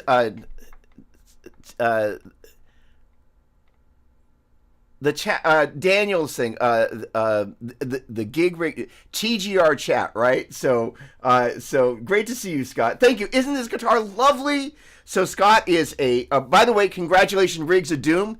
Everybody give Scott a hand. He is now one of the official artists in residence at Rigs of Doom, and he's a brilliant gear demonstrator, a great guitar player, lovely guy. And I will just go so far as to say, not only a guitar buddy, but a friend. In any case, congratulations. But it was nice to see you hanging out on whatever it is, the gig TGR chat. And they called him out in their little Santa's hat. So, but yes, you do need an SG. So it was lost on me when I was watching it. But Scott Gaylor's name, obviously, if you look at the abbreviation, is, well, there you go, SG. So, duh. So we need an SG. Jim Wagner, speaking of SGs, or depending on the year of it, a Les Paul. Great to see you, my dear friend. Happy holidays to you. Gosh darn it. Okay. All right. So getting back to Anthony's question, a.k.a. Tony Lybrand, also known as Anton Shred. So first of all, it's a great question. This is one of the things that can be confusing for a lot of people for a range of reasons.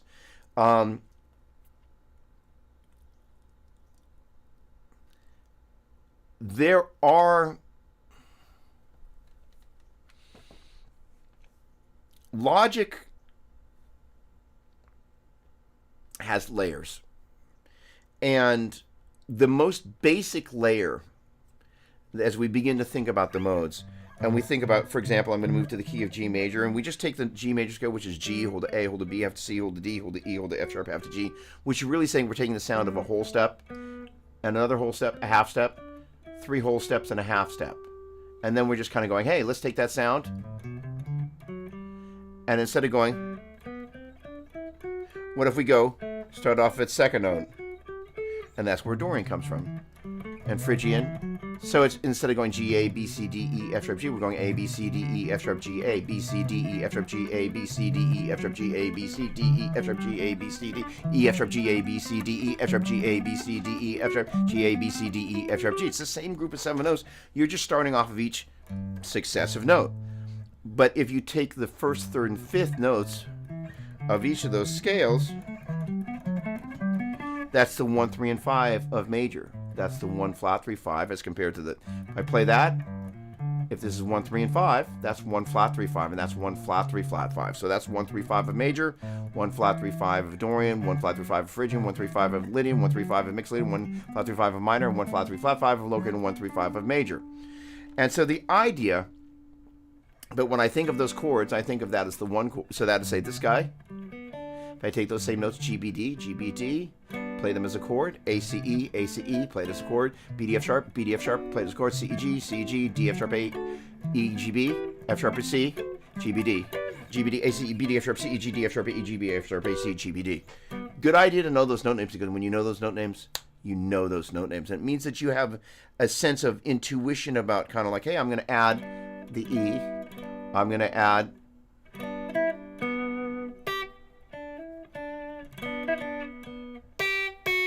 you've got to be all right, and obviously you go, okay, my melody D, E, E, B, G, E, D, E, D, E, D, D, E, D, B. I'm not as good at being able to do it like that. G, F sharp, but the point being is at least I have a clue, right? I have a smoking chance in being able to play something like that. All right, I'm gonna take a moment. I'm gonna pause that idea.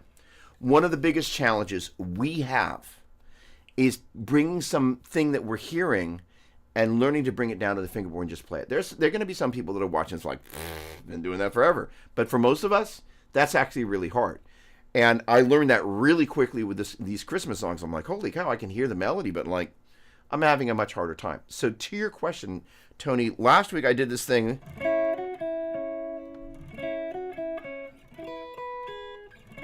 Sorry.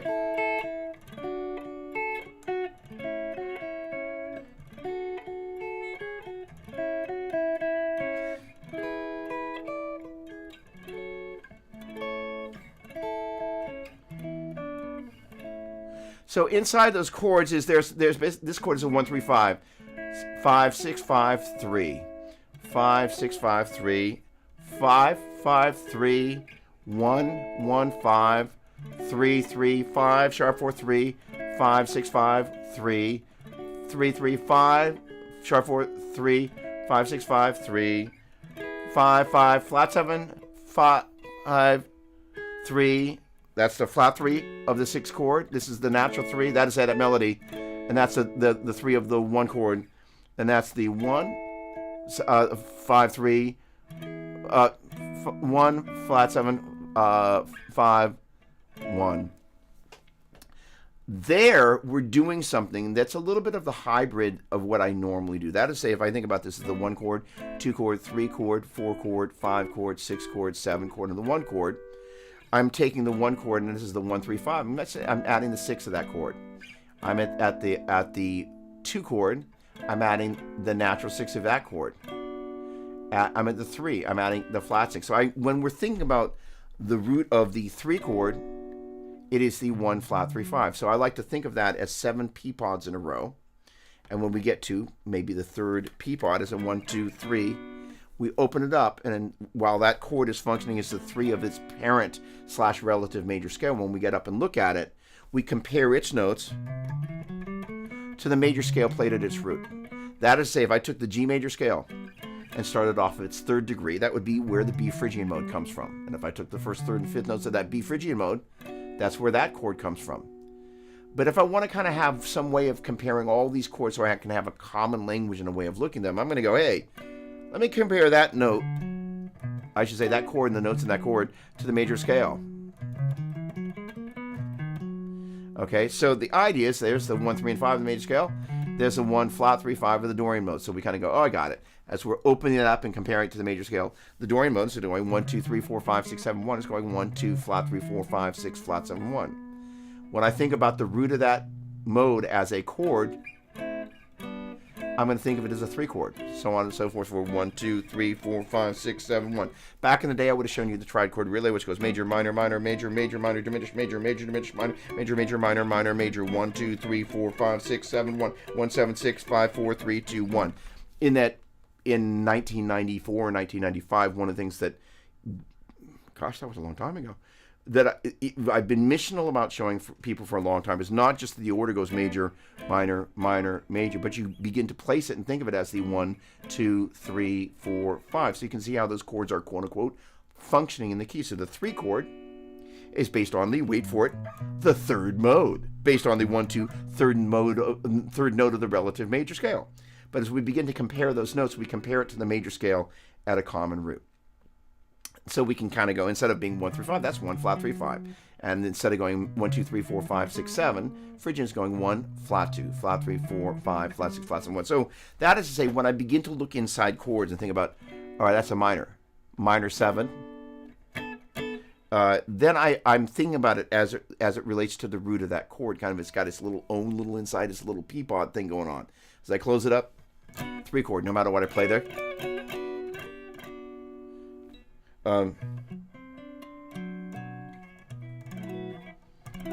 That's a chord that Joe Chatriani, I have on a piece of paper, and it was modal chords, and I think he gave me the major 13 sharp 11, and then this guy right here, which is basically a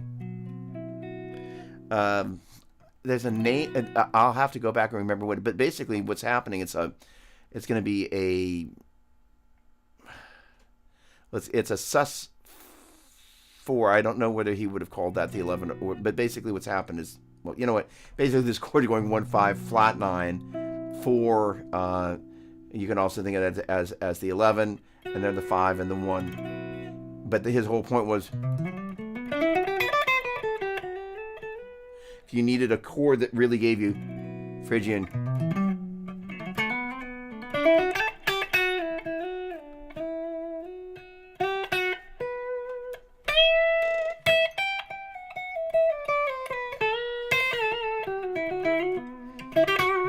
that's our chord.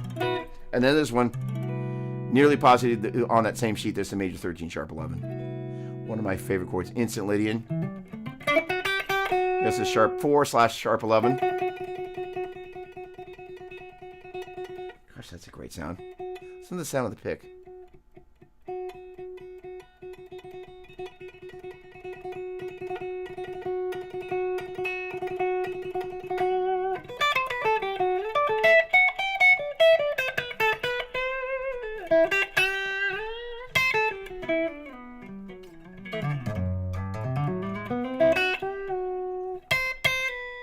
All right, point being, those chords, I would respectively refer to those as a 3 chord and a 4 chord. The 3 chord representing Phrygian, 3rd mode, as in major Dorian Phrygian. So as you look inside the peapods that are inside, the P's inside the pod, Phrygian is 1 flat 2 flat 3 4 5 flat 6 flat 7 1. You close it up, it's functioning as the 3. It's based on the 3rd note of the major scale, so on and so forth. What was really interesting, to answer your question, is that I kind of went through, as I sat down here for this acoustic gig last week, to kind of go,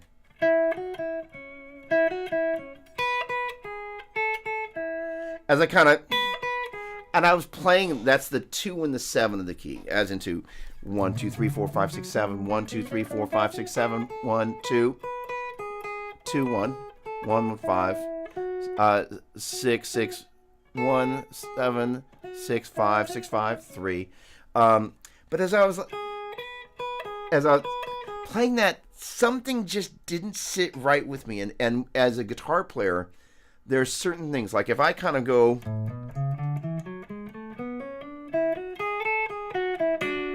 and I accidentally, let's see if I can, you go, so I pick that note, but so that's, say if I collapse that pinky instead of hitting that like that,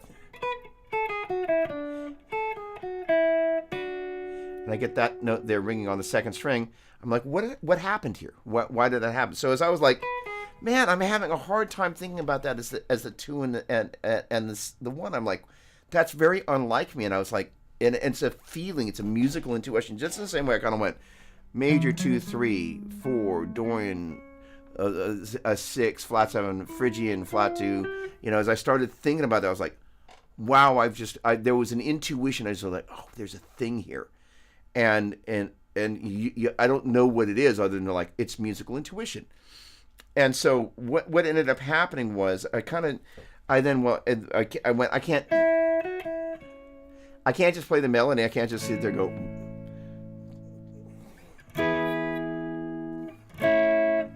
Like that, neither of those is going to get me. So I was like, and the magic that happened, I was like, holy cow. Really what's happening there musically is I'm over the one chord, musically speaking, 5 6 5 3, 5 6 5 3 of the one chord, and sonically I'm at the 5 chord, as in 1 2 3 4 5. I'm at the E there. What's happening is there, that's 5 3, because that's really, and I went, wow, because normally I would have thought it as that, those two notes right there, I would have thought as the 1 2 3 4 5 6 7, 1 2 3 4 5 6 7, 1 2. I would have thought of it as the 2 and the 1, because if you kind of were to write out on a piece of music notation the melody, they would be the 2 and the 1 of the key signature, or the 2 and the 6 rather, 2 and the 7. My bad. But harmonically speaking, it's the 5 and the 3 of the 5 chord. That's what's making sense there. So that's one of the very rare times that I just kind of went, well, I'm going to think of that as the 5 and 3, and that is a 5 6 5 3, 5 6 5 3, 5 5 3, 1 1 5 3 3 5 sharp 4 3, 5 6 5 3 3 3 5 sharp 4 3, 5 6 5 3 5 5 flat 7 5 3 flat 3 3 1 5 3 1 flat 7 5 1, or, but I'm hearing on the bottom. All right, so the point being, there are times that our logic needs to arguably, quote unquote, best fit the musical situation that we're trying to digest. And so most of the time, I'm seeing things as they relate to the tonic mode and tonic chord. But as I kind of got in there and started, so that is to say, most of the time, when we're playing guitar melodies, as much as all of that stuff is actually what's driving a great melody, since we're not piano players and actually playing the chord and the melody at the same time, kind of, which is what's happening there, hence it's called chord melody, we normally separate them and we just play it, and we don't necessarily always know how it relates to the chord that we're playing over, because we're really thinking about the overarching tonality of, let's say we're in Lydian.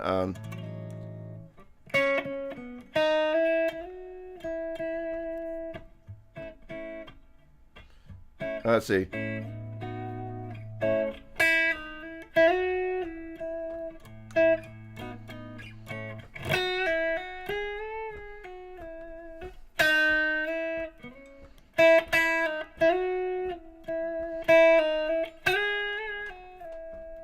We're just kind of hearing it.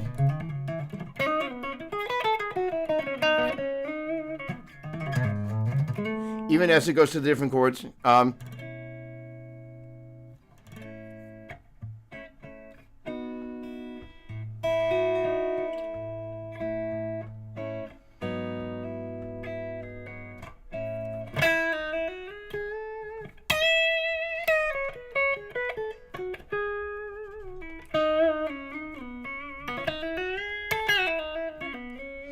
Because we're really thinking, even though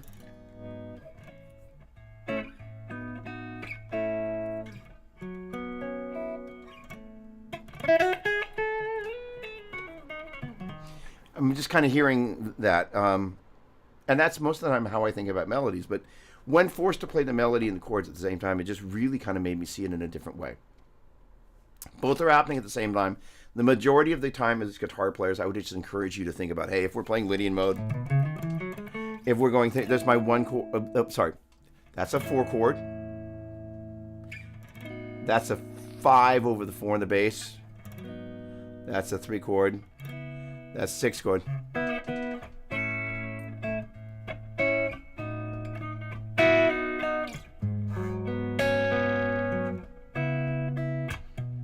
Five, 4 chord. 5 over the 4 bass. 3, that's a minor 11 chord, by the way. One of my favorite chords, that's a minor 7. But over that, then that's the tonic triad. So let's see if I can get this. Right. Now those notes, when I'm playing that triad, this note, alright, so I can do this. Wait. Not. That's a. Alright, wait, A, C sharp, E. A, C sharp, E. That's how.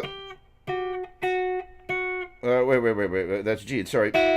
E. I know where E is there. So there's my there's A, C sharp, E. Oh gosh, really? All right. So there's my A and my B at the same time.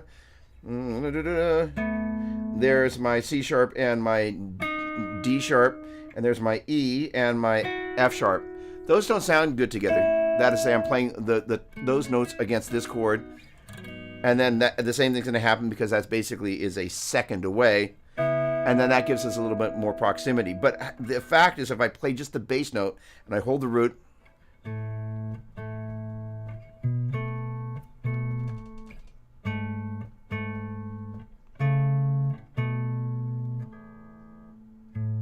there, as it comes around, you're building tension. And that tension is a good tension. Sorry.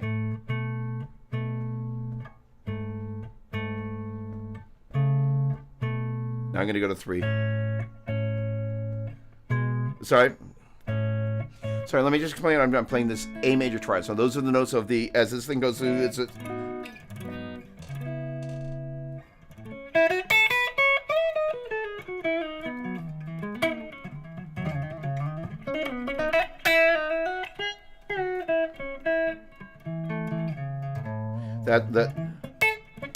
those are the notes of that tonic triad: A, C sharp, and E, A, C sharp, and E, C sharp, E, A, C sharp. Well, I don't want to break a string or go out of tune. So the point being is I'm holding the A of that A, C sharp, and E against the A, the B, the C sharp, the B, G sharp, and the C sharp, and then the B. Now I'm going to do the same thing with the C sharp against the A, the B, G sharp, C sharp, B. The 3 holds up a lot better. The 5 should be pretty good too. There it is. So that's against the A, the B, G sharp, and C sharp. So if you're looking for a melody note to kind of hang out, I'm going to set. So let's do Rudolph.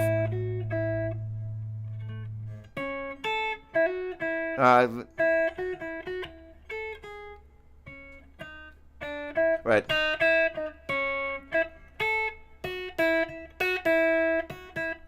So I basically was doing Rudolph, and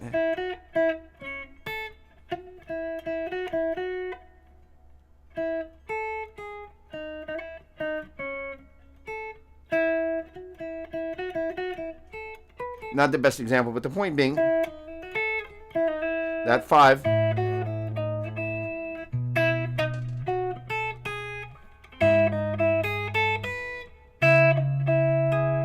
So if you're looking for a note to play your melodies around, that 5 right there is golden.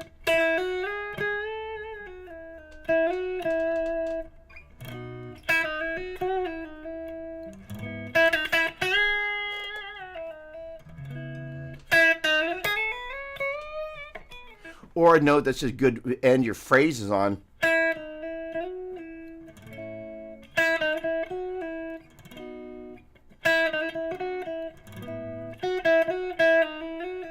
And the reason that being, that's the 5 of the 4 chord. It's not in basically the 5 chord over the 4. But it is, as we play the, basically that is an A major, that's a B over A. This is I played the minor 11, but that's going to be the flat 6 of that chord. Which is, if I played that chord right there, that's minor flat 13 is what you would describe that as, I guess, or yeah, and then a minor 7. So that note really works really well. The point being is being able to get inside there. I'm thinking of that note as the 5. But as it relates to this chord, that is of the 5 of A Lydian. As it relates to that chord, if I thought about it, that would be the 4. I think about that chord, it would be the flat 3. No, it'd be the flat 6. It's a flat 3. But that's not how most of the time when I'm playing modally I think about it. I think about it as it relates to this.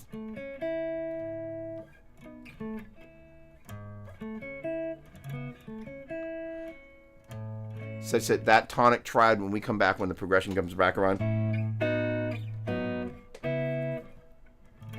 that cycling around is building a certain amount of tension.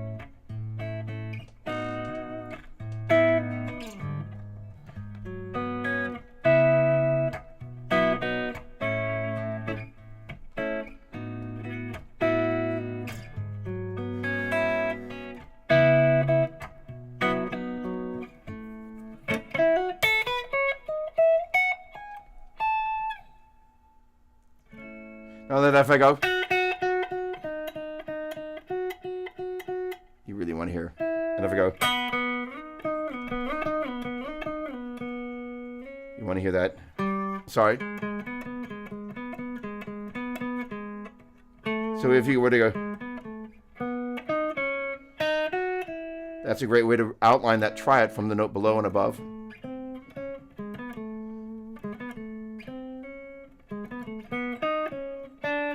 Oh, come on. So that's from the 7, 1, 2, 2, 4, 2, sharp 4, 3, sharp 4, 6, 5. That is, say, if I think about it, 1, 2, 3, sharp 4, 5, 6, 7, 1, 2, 3, 4, sharp 4, 5, 6, 7, 1, 1, 7, 6, 5, sharp 4, 3, 2, 1, 7, 6, 5, sharp 4, 3, 2, 1. I take this 1, 3, 5. The note below the 1 is the 7. Above it is a 2. 7, 2, 1.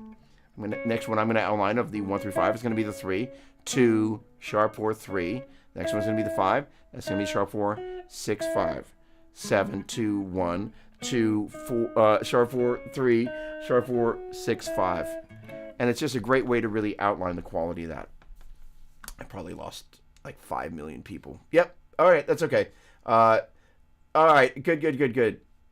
Oh, right back at you, my friend. So, and it was really neat to see Daniel, like gig rig Daniel, like Scott, blah, blah, blah. I was like, I know that guy. So in any case, that was really cool. Hey, and Eric Andrew Vaughn. So how you doing, my man? So also, it's actually, to me, it's Eric Stevie Ray Vaughn. So first of all, hello, Bobby. Great to see you. Okay, hold on. Oh, there we go.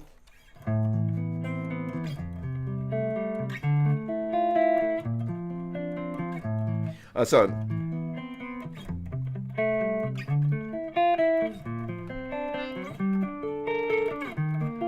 Oh, sorry.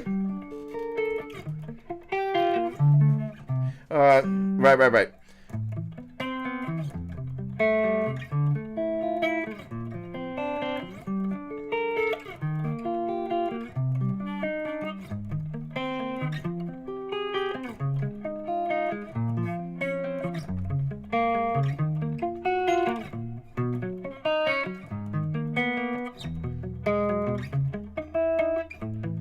So endless rain, also known as endless pain, is basically what you were doing is you were going through the cycle of fourths. So it started, I think it started on A minor. Basically, it was the 6 chord, 4 chord. Goes up a 4th, 6 chord, 4 chord. Up a 4, same thing as down a 5th, so we can go to G, or we can play it up here. Sorry. 6 chord, 4 chord, 6 chord, 4 chord, 6 chord, 4 chord, 6 chord, 4 chord, 6 chord. You do the 4 chord, 6 chord, 4 chord, 6 chord. I got off there at one point, but basically, let's see if I can walk this through intelligently. So you're at A, playing a 6 chord, 4 chord. Go to D, 6 chord, 4 chord. Go down to G, or up to G. Sorry, I don't know why I keep playing the minor add 9. Then you go to D. No, sorry, C. Then it's going to go to F, B flat, E flat, A flat, D flat, so on and so forth. So it's just basically going up a 4th or down a 5th, depending on how you're doing it. So, but the idea.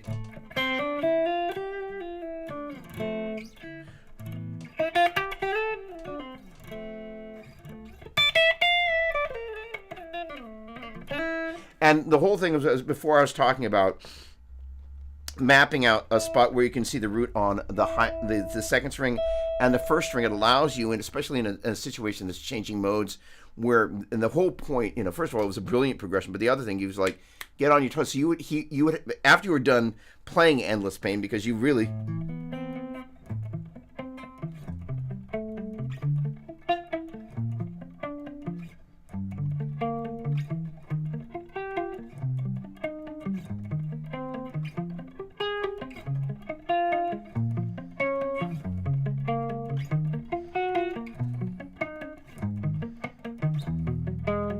If you don't learn to play those chords relaxed, and mind you, Joe Satriani's sitting, about that far from you.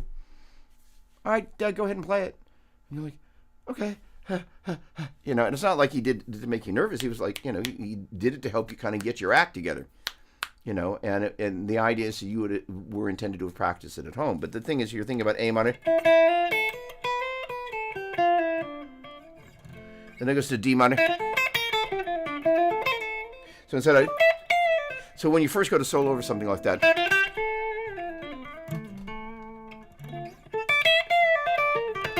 you go to G, you go to C.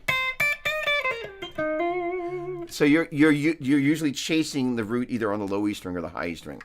But the idea is ultimately when you learn to play over changes like that. So I'm basically it's going to change from A minor to D minor. So I can then kind of go over, there's A. Seeing the root right there, that's my 5, flat 6, flat 7, 1, 2, flat 3. Then when I go to D, there's my 1, 2, flat 3, 4, 5, flat 6. So the neat thing, and the great thing about looking at things in what I refer to as modal string pairs, that is, say, if I look at this as the 1, 2, 3, 4, 5, 6, 7, and the 1, as in first 6 notes of major, the first 6 notes of Dorian, first 6 notes of Phrygian, Lydian, so on and so forth. That's the 1, 2, 3, 4, 5, 6, 7, and so on and so forth. So the idea is here at, that is my 5 of this key, but that shape right there is a 3 shape. That means that's a 4, 5, 6, so on and so forth. So you're able to take those. Then this guy right here, where this guy was my so this guy right here is at the upper side of the 3 shape. That is, when I say the upper side, if I should say the lower upper string. That's my. So that's a 3 shape right there. That is to say, if you took the first 6 notes of Phrygian and played them right there, even though our tonal center is A, and that's a 6. Sorry, A.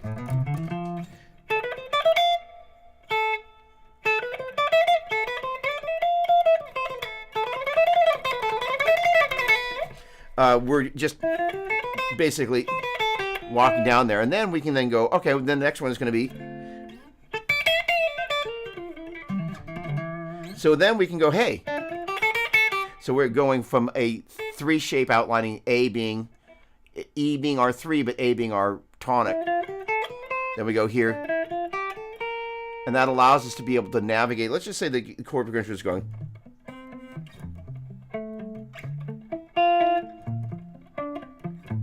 In fact, that's your homework. A minor add 9, F add 9, D minor add 9, B flat major add 9. Basically like a power chord. And another power chord stacked on top of it. Either that note or...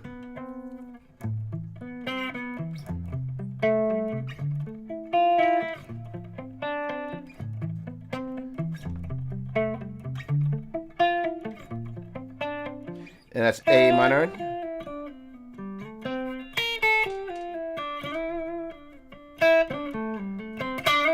C. I'm going to suggest double the changes out.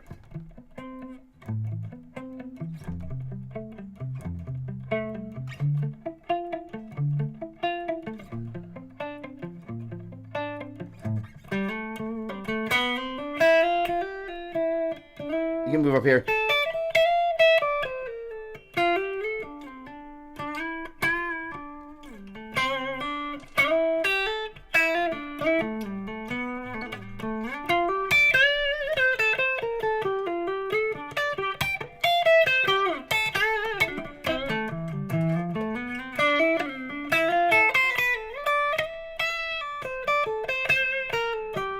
So initially just actually kind of move from A.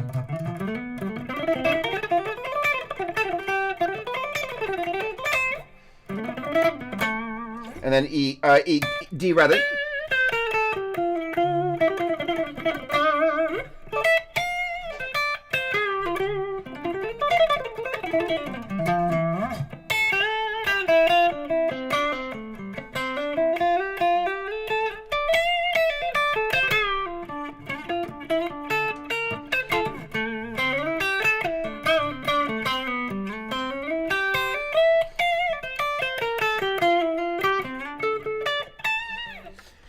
Then going, okay, well, wait, if I'm then switching to D minor, you can run these shapes. So now you can begin to take where you're switching between this guy.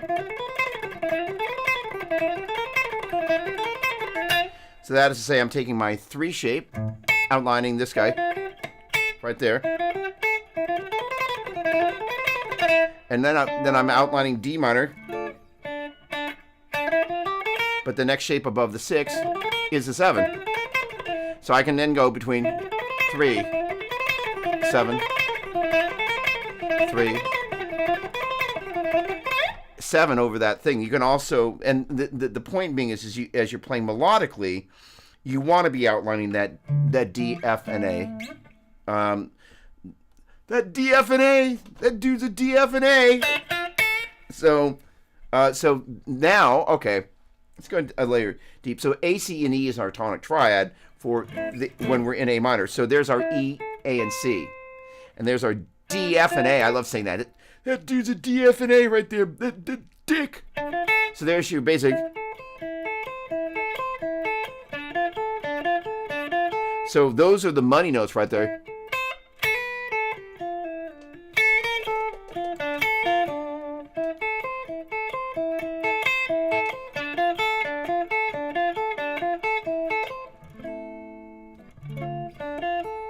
In terms of the resolution for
you also want to make it easy, you can just go A minor,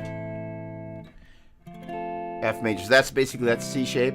That's about as close, I need to tune, as I'll ever come to. I'm not a caged guy. In the entire 3.5 years I spent studying with Joe Satriani, you want to know how many times we mentioned caged? 0. It was so not a part of the way that I was taught to think about guitar.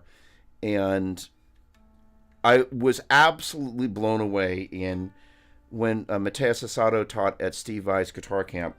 I made it a point of going to at least one of his sections, and I'll be darned if one of the greatest guitarists of our age isn't a caged guy. I was like, could have knocked me over with a feather. I'm like, I couldn't believe it. And he said he's always kind of looking for kind of where the one is, I think, is the way he described it. And so for him, being able to outline where the relative one harmonically is and just being able to play those chords up and down the neck of where they exist, for him is kind of basically there's a C major, this chord, C major, C major, and C major. I'm finally actually learning to be able to play this chord. This chord is the bane of my existence. Basically, it's a G major shaped bar chord. So I do have to explain here a little bit. There's a certain amount, and again, having mentioned the fact that Mateus Asado is the most and there's some comments here, so I'm going to grab it in just a second. Mateus Asado being the most formidable example of the pro caged world, it's hard to argue with that approach. However, before Mateus, there was this guy, Joe Satriani, and another guy named Steve Vai, and another guy named Alex Skolnick, and Larry Lalonde, and oh my word, the chat's blowing up. I love that. Fill in the blank, Kevin Cadigan, Dave Bryson, like all my my Satriani brethren. Oh yeah, Kirk Hammett, duh. All us guys. That's not how we were taught. We were taught a diatonic framework. That said, that there's not things to be learned from the caged form. So the deal is this little F shape right here is this C major chord played as a bar chord. So I basically am going A minor instead of going F major add 9. Sorry, this is A minor add 9. I didn't give the whole name. F major add 9. D minor add 9. B flat major add 9. But you can go A minor, F major, D minor. I played that B flat major 13 sharp 11, but you could just very simply go B flat. Totally acceptable. So again, A minor, F major, D minor, B flat, and that'll get you there.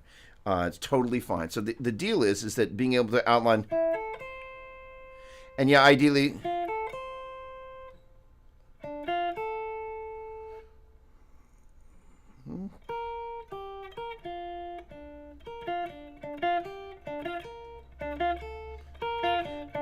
there it is. So what it's going to a B flat major, right? So there's B flat D F, right? B flat D F. There it is. So there's my D F B flat. So that is to say,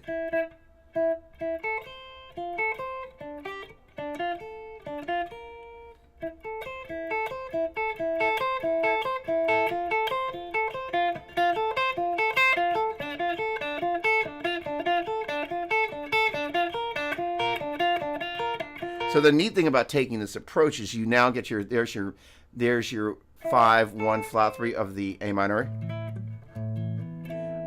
add 9, and there's 1 3 and 5 of that F major add 9, and then there's your 1 flat 3 5 of the D minor add 9, and then your 3 5 1 of your B flat. So the neat thing about those little kind of modal string pairs, kind of once you start seeing inside them, there's a lot of really valuable stuff in there. So again, there's my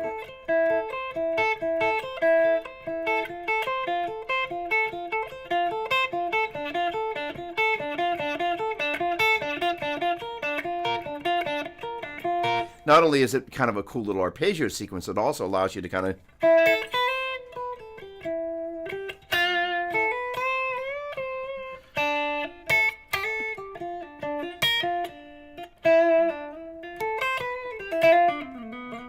it allows you to know which notes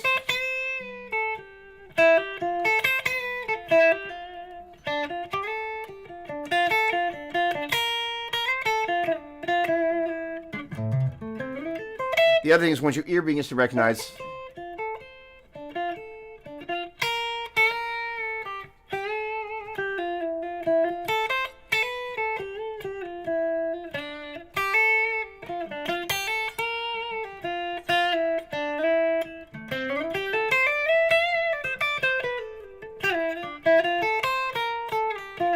So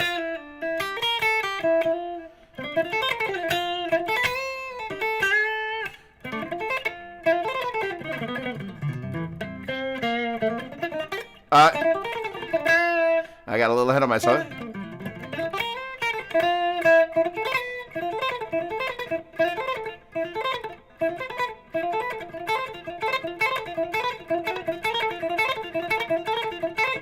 Then you can start playing little mode games like that. So basically I'm taking this 6 shape, 3 shape, then I'm going to a 7 shape, up, and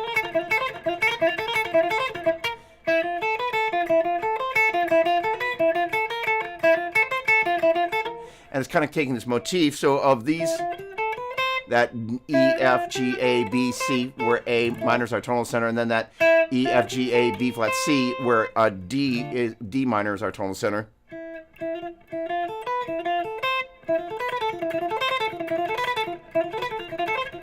All right, I was going. All right, 1, 2, 3, 4, 5, 6, 1, 2, 3, 4, 5, 6, 1, 2, 3, 4. Which, by the way, 2 6s and a 4 is 12, so those are 16 tones.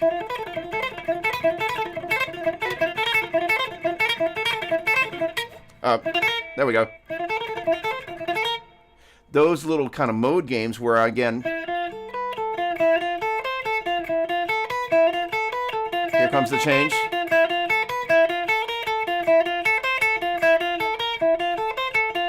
Come on, get the sequence right. That's where the fun really starts to get going. Hang on a second. Let me catch up on the stuff here.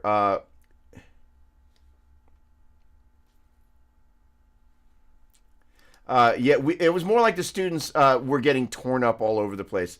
So A minor add 9 to F major add 9. Yeah. So it did start on A. We were getting torn up. It was awesome though. I have nothing to do with Caged. So when Mateus kind of went there, I was like, I can't believe it. So if it works for Mateus, I'm like, that's a whole different thing. All right, David, what's going on? Devon, rather. Sorry. Great to see you. Okay, hold on. Pleasure, man. Always great. Great to hear you and great to see you. I had to join from the phone because Safari is loading the chat. Okay. Happy holidays, everyone. Great to see Doug.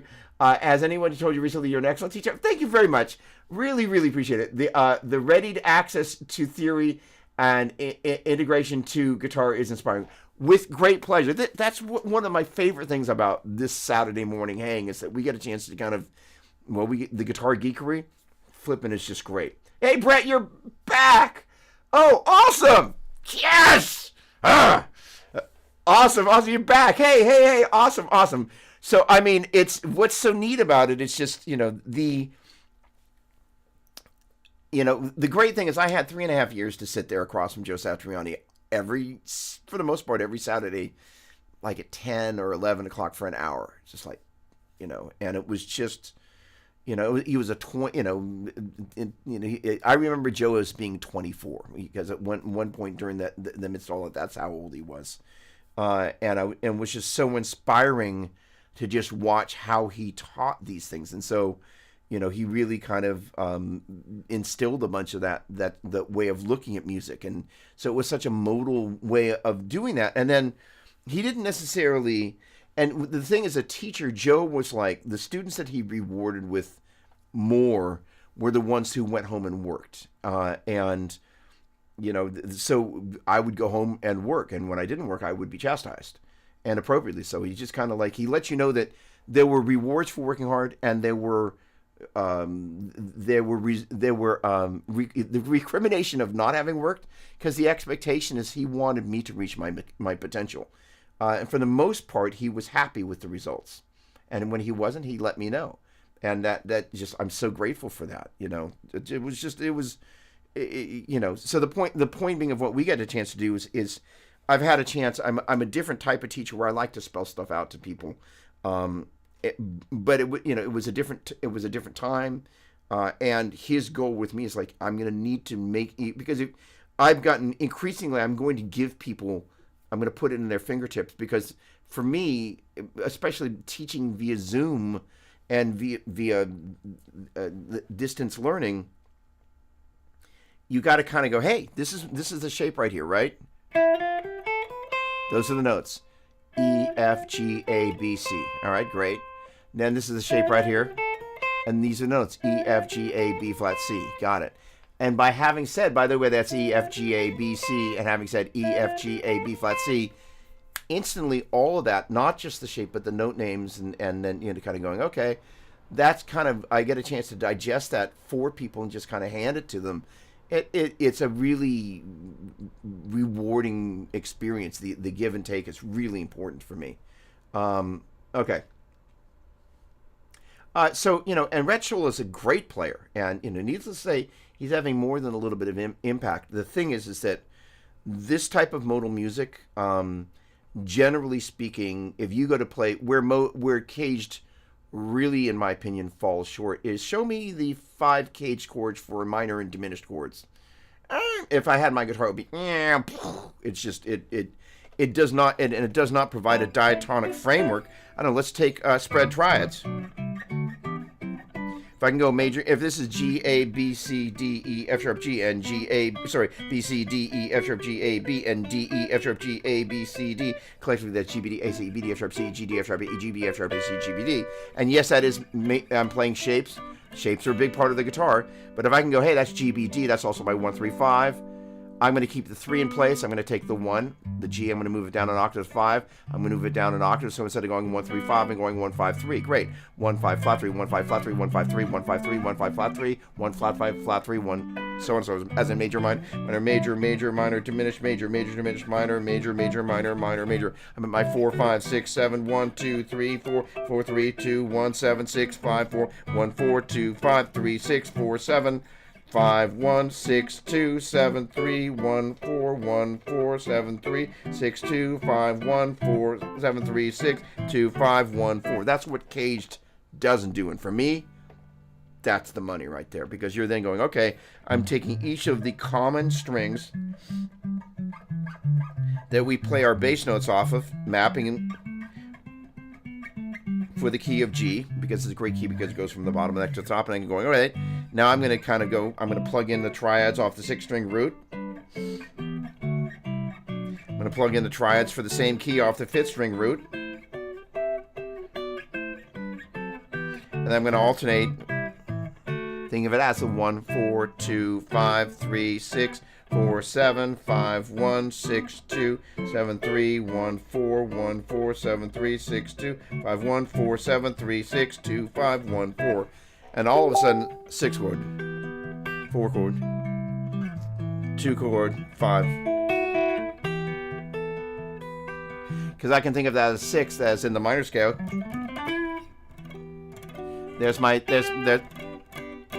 That is my flat 3, which means that the scale degree number I'm looking for below that is going to be my natural 2. That's a...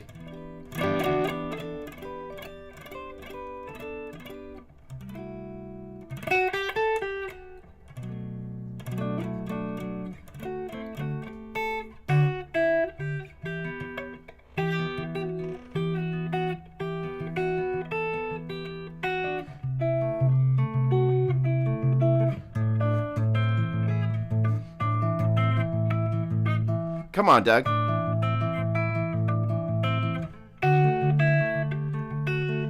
So I'm basically taking that upper note.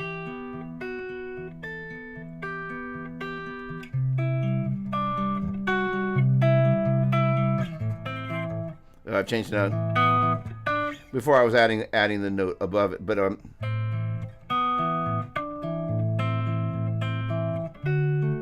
basically going flat 3. 2, maybe I hold on. Well, in any case, I'm going. I'm at the 6 chord, 4 chord, 2 chord, 5 going on at the flat 3, 2, 4, flat 3, 3.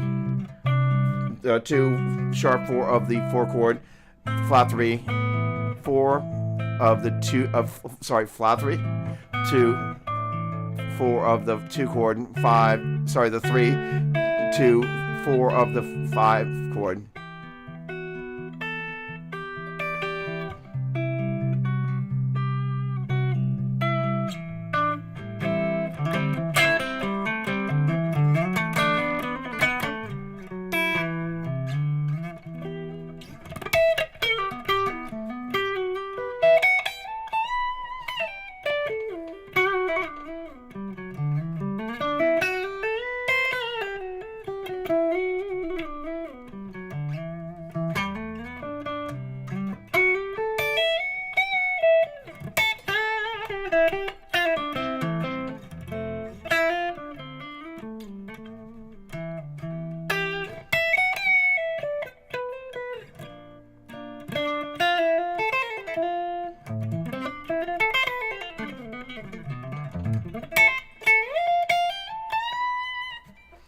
All right, in any case, I broke into a little bit of a bastardized version of Endless Rain, so on and so forth. Okay, hang on a second. So, Merry Christmas to you, Rick. Absolutely. Merry Christmas. God bless. Merry Christmas. All right, Norman Smith. I'm in the cage, but that's all I got. So here's the thing. So, first of all, love that avatar. There we go. So, first of all, let me be really clear. Absolutely no shame, quote unquote, in being in the cage system, because here's the deal: is it gives us an apparatus. So I'm gonna throw one of my favorite caged inspirations at you, and this is one of the coolest things.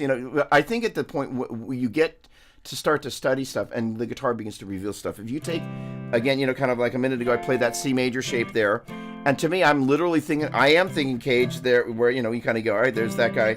So that's the octave of that chord shape there, right? And I'm just playing that at F. So if you were to take the C major shape, and the crazy thing about this, there's a guy named Jeffrey Cunday, who is a worship guitar player, famous for his contribution to this outfit called Jesus Culture. They're on Capital CMG. That's the biggest Christian record label in the world. Huge, hugely impactful, great music.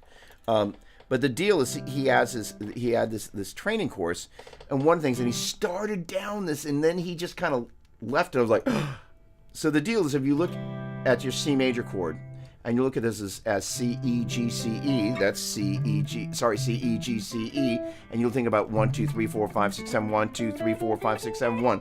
That's the 1, 3, 5, 1, 3, 1, 3, 5, 1, 3. And if I just take the bottom notes of the bottom 3 notes of that, that's a C major in root position. I started off from the E, that's in first inversion. I started off with the G, I'm in second inversion.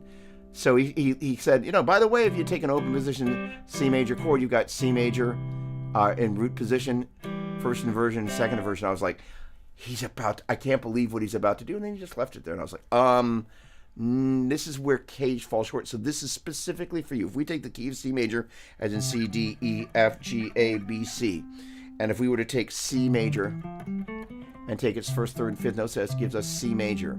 Start off of its second note, and we go, that gives us D, E, F, G, A, B, C, D, and that D, F, A are the notes of that D minor triad.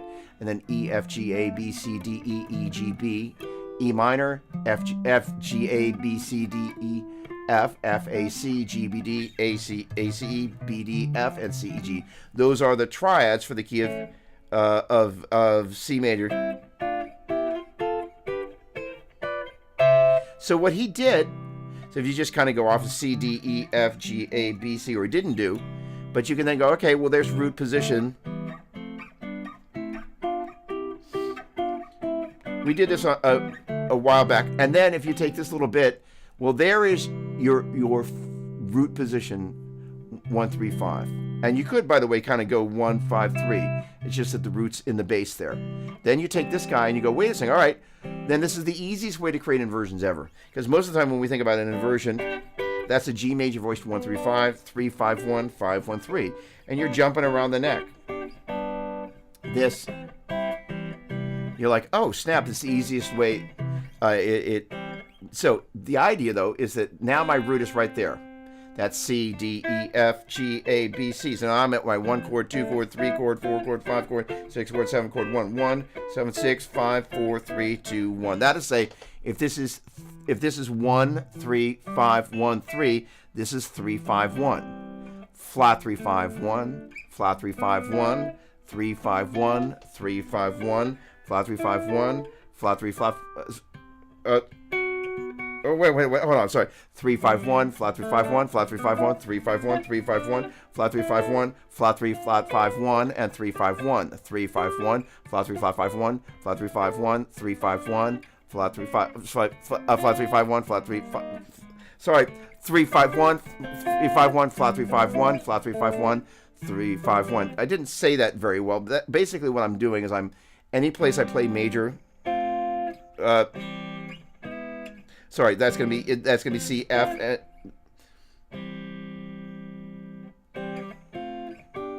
Yeah, sorry, my brain short-circuited for a second. That's gonna be C, F, and G is where we're gonna play the major, and then D, E, A is where we're gonna play minor, and that's in D.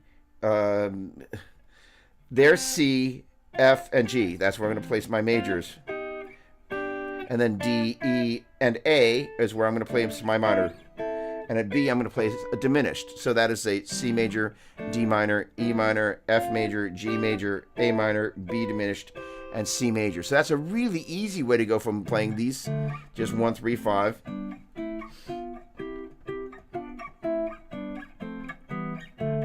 And the 3, 5, 1.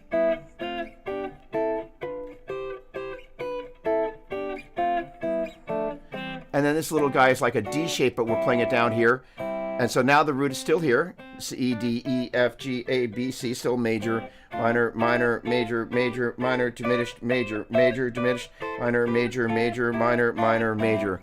But that just out of this little chord shape.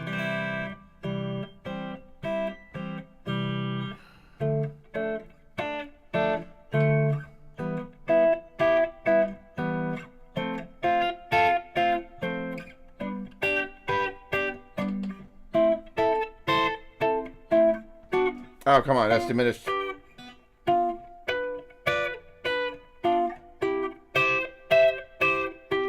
And that right there is just chord magic for me. It's just kind of like, because then you're like, oh, snap. Yeah. All right, let me just check in here. So, first of all, Norman, if we haven't met, hi. That's a virtual handshake. And by the way, I have a guitar lesson that starts in 5 minutes, so I'm going to need to jump off in a moment. So hopefully, and what's neat about that is you can do that with any of the chord, so that guy. So you can do that with the C shape. Any of these shapes, you can then build that and use that as an inversion. So like, it's just nuts. Just a little bit of math. So any of these, if you were to take, for example, the notes of this chord, this is C, G, C, E, G. Just unscramble and take my word for it. Any of those shapes, they're going to be based on the 1, 3, 5 of the root. So if you just work out on paper that that's C, G, C, E, G, then you kind of go, all right, and just write it down. Know that the lowest note, when you're playing it in root position, where you're playing all these chords, where you're playing, the C shape or the A shape or the G shape or the D shape, the lowest note's always going to be the 1. So then you kind of go, okay, let me just write out the note names, and the lowest, middle, and upper will be the 1, 3, and 5, period. So as you go to work out your inversions, all right, there's 1, 5, 1. All right, well, that's not so exciting, but 5, 1, 3, 5, 1, flat 3, 5, 1, flat 3. You can just literally use those to walk those inversions up and down the neck. It's just crazy. So the idea is how you're basically modalizing caged, which I love. Because then I'm like, okay, I can rock with that. All right, we're all in the same journey. Got to head out. Merry Christmas to you, Spencer. Much love. I'm a cage. Oh, interesting. So when the next guitar camp we're at, we got to sit down and have a conversation, my friend. That's going to be so cool. Charlie Hunter, holy cow. Yes, Charlie. So sorry, thank you, Charlie Hunter. Of course, another Satriani student. Holy cow. Oh, come on. Jason, what's going on? Great to see you, my friend. Always pleasant. Devon, hello. Great question. So I got 3 minutes. So let me just, first of all, okay, hang on, hold on just one second. All right. Stevie Ray, Eric, great to see you. Anthony, great to see you. Thanks so much. Chris, always a pleasure. David, thank you. Or Dave, excuse me. Thank you. Eric, hello. Great to see you, my man. Okay. Jonathan, I'll see you. Merry Christmas. So Devon, oh, awesome. Thank you so much. Really appreciate that. Oh, that's killer. Yes. Gosh darn it. Straight up is good. All right. Awesome. Awesome. All right. Good. Mike, hey, great to see you. Safe travels. All right. Good. That's nice that you're kind of back in the Pacific Northwest. So do I plan a structure with the theory choices or just launch into what I hear? Generally speaking, it's an ear thing, right? But one of the things that I will do is that sometimes if I'm not finding what it is that I'm looking for, I'll leave the chord progression. I'll just loop it. So the last record, there were a couple of songs where I didn't know what to do. So I would just take whatever section it was and I would just let it loop in Pro Tools over and over. And I'd wander around the house and I'd let it seep in. And that way, because sometimes you go to respond to something, you're like, I'm not feeling it. And 99% of the time, again,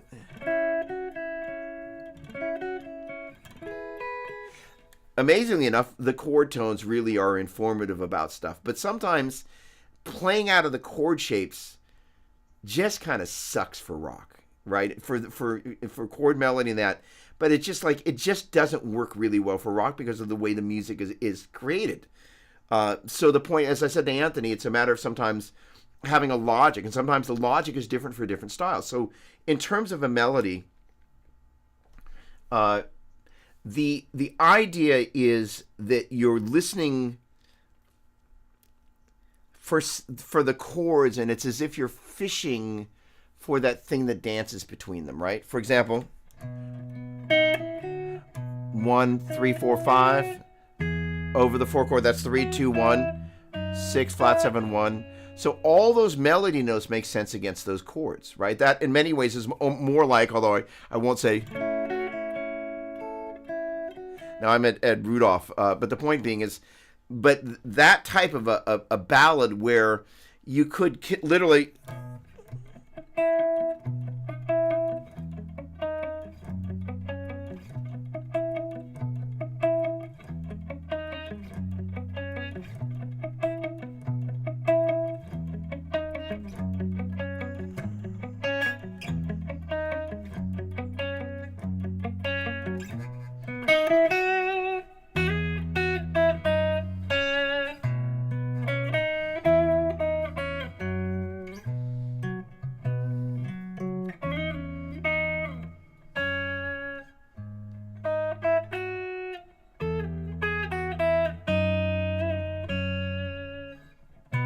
You all of a sudden, that's a really great way to kind of go, wow, all those melody notes, 90% of them are the chord tones, and when they're not, they're creating a little tension.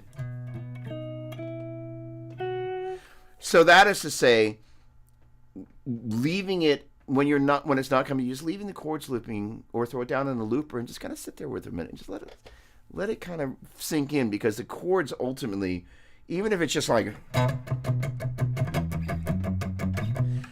the melodic structure, even though I have a tendency to think about it as a tonic mode, I'll be thinking in this case B major. I'm not going to think, all right, I'm going to move down to my E chord, that's an E, G sharp, and B in the F sharp chord, F sharp, A sharp, and a C sharp. I'm not thinking that. I'm thinking about what's happening.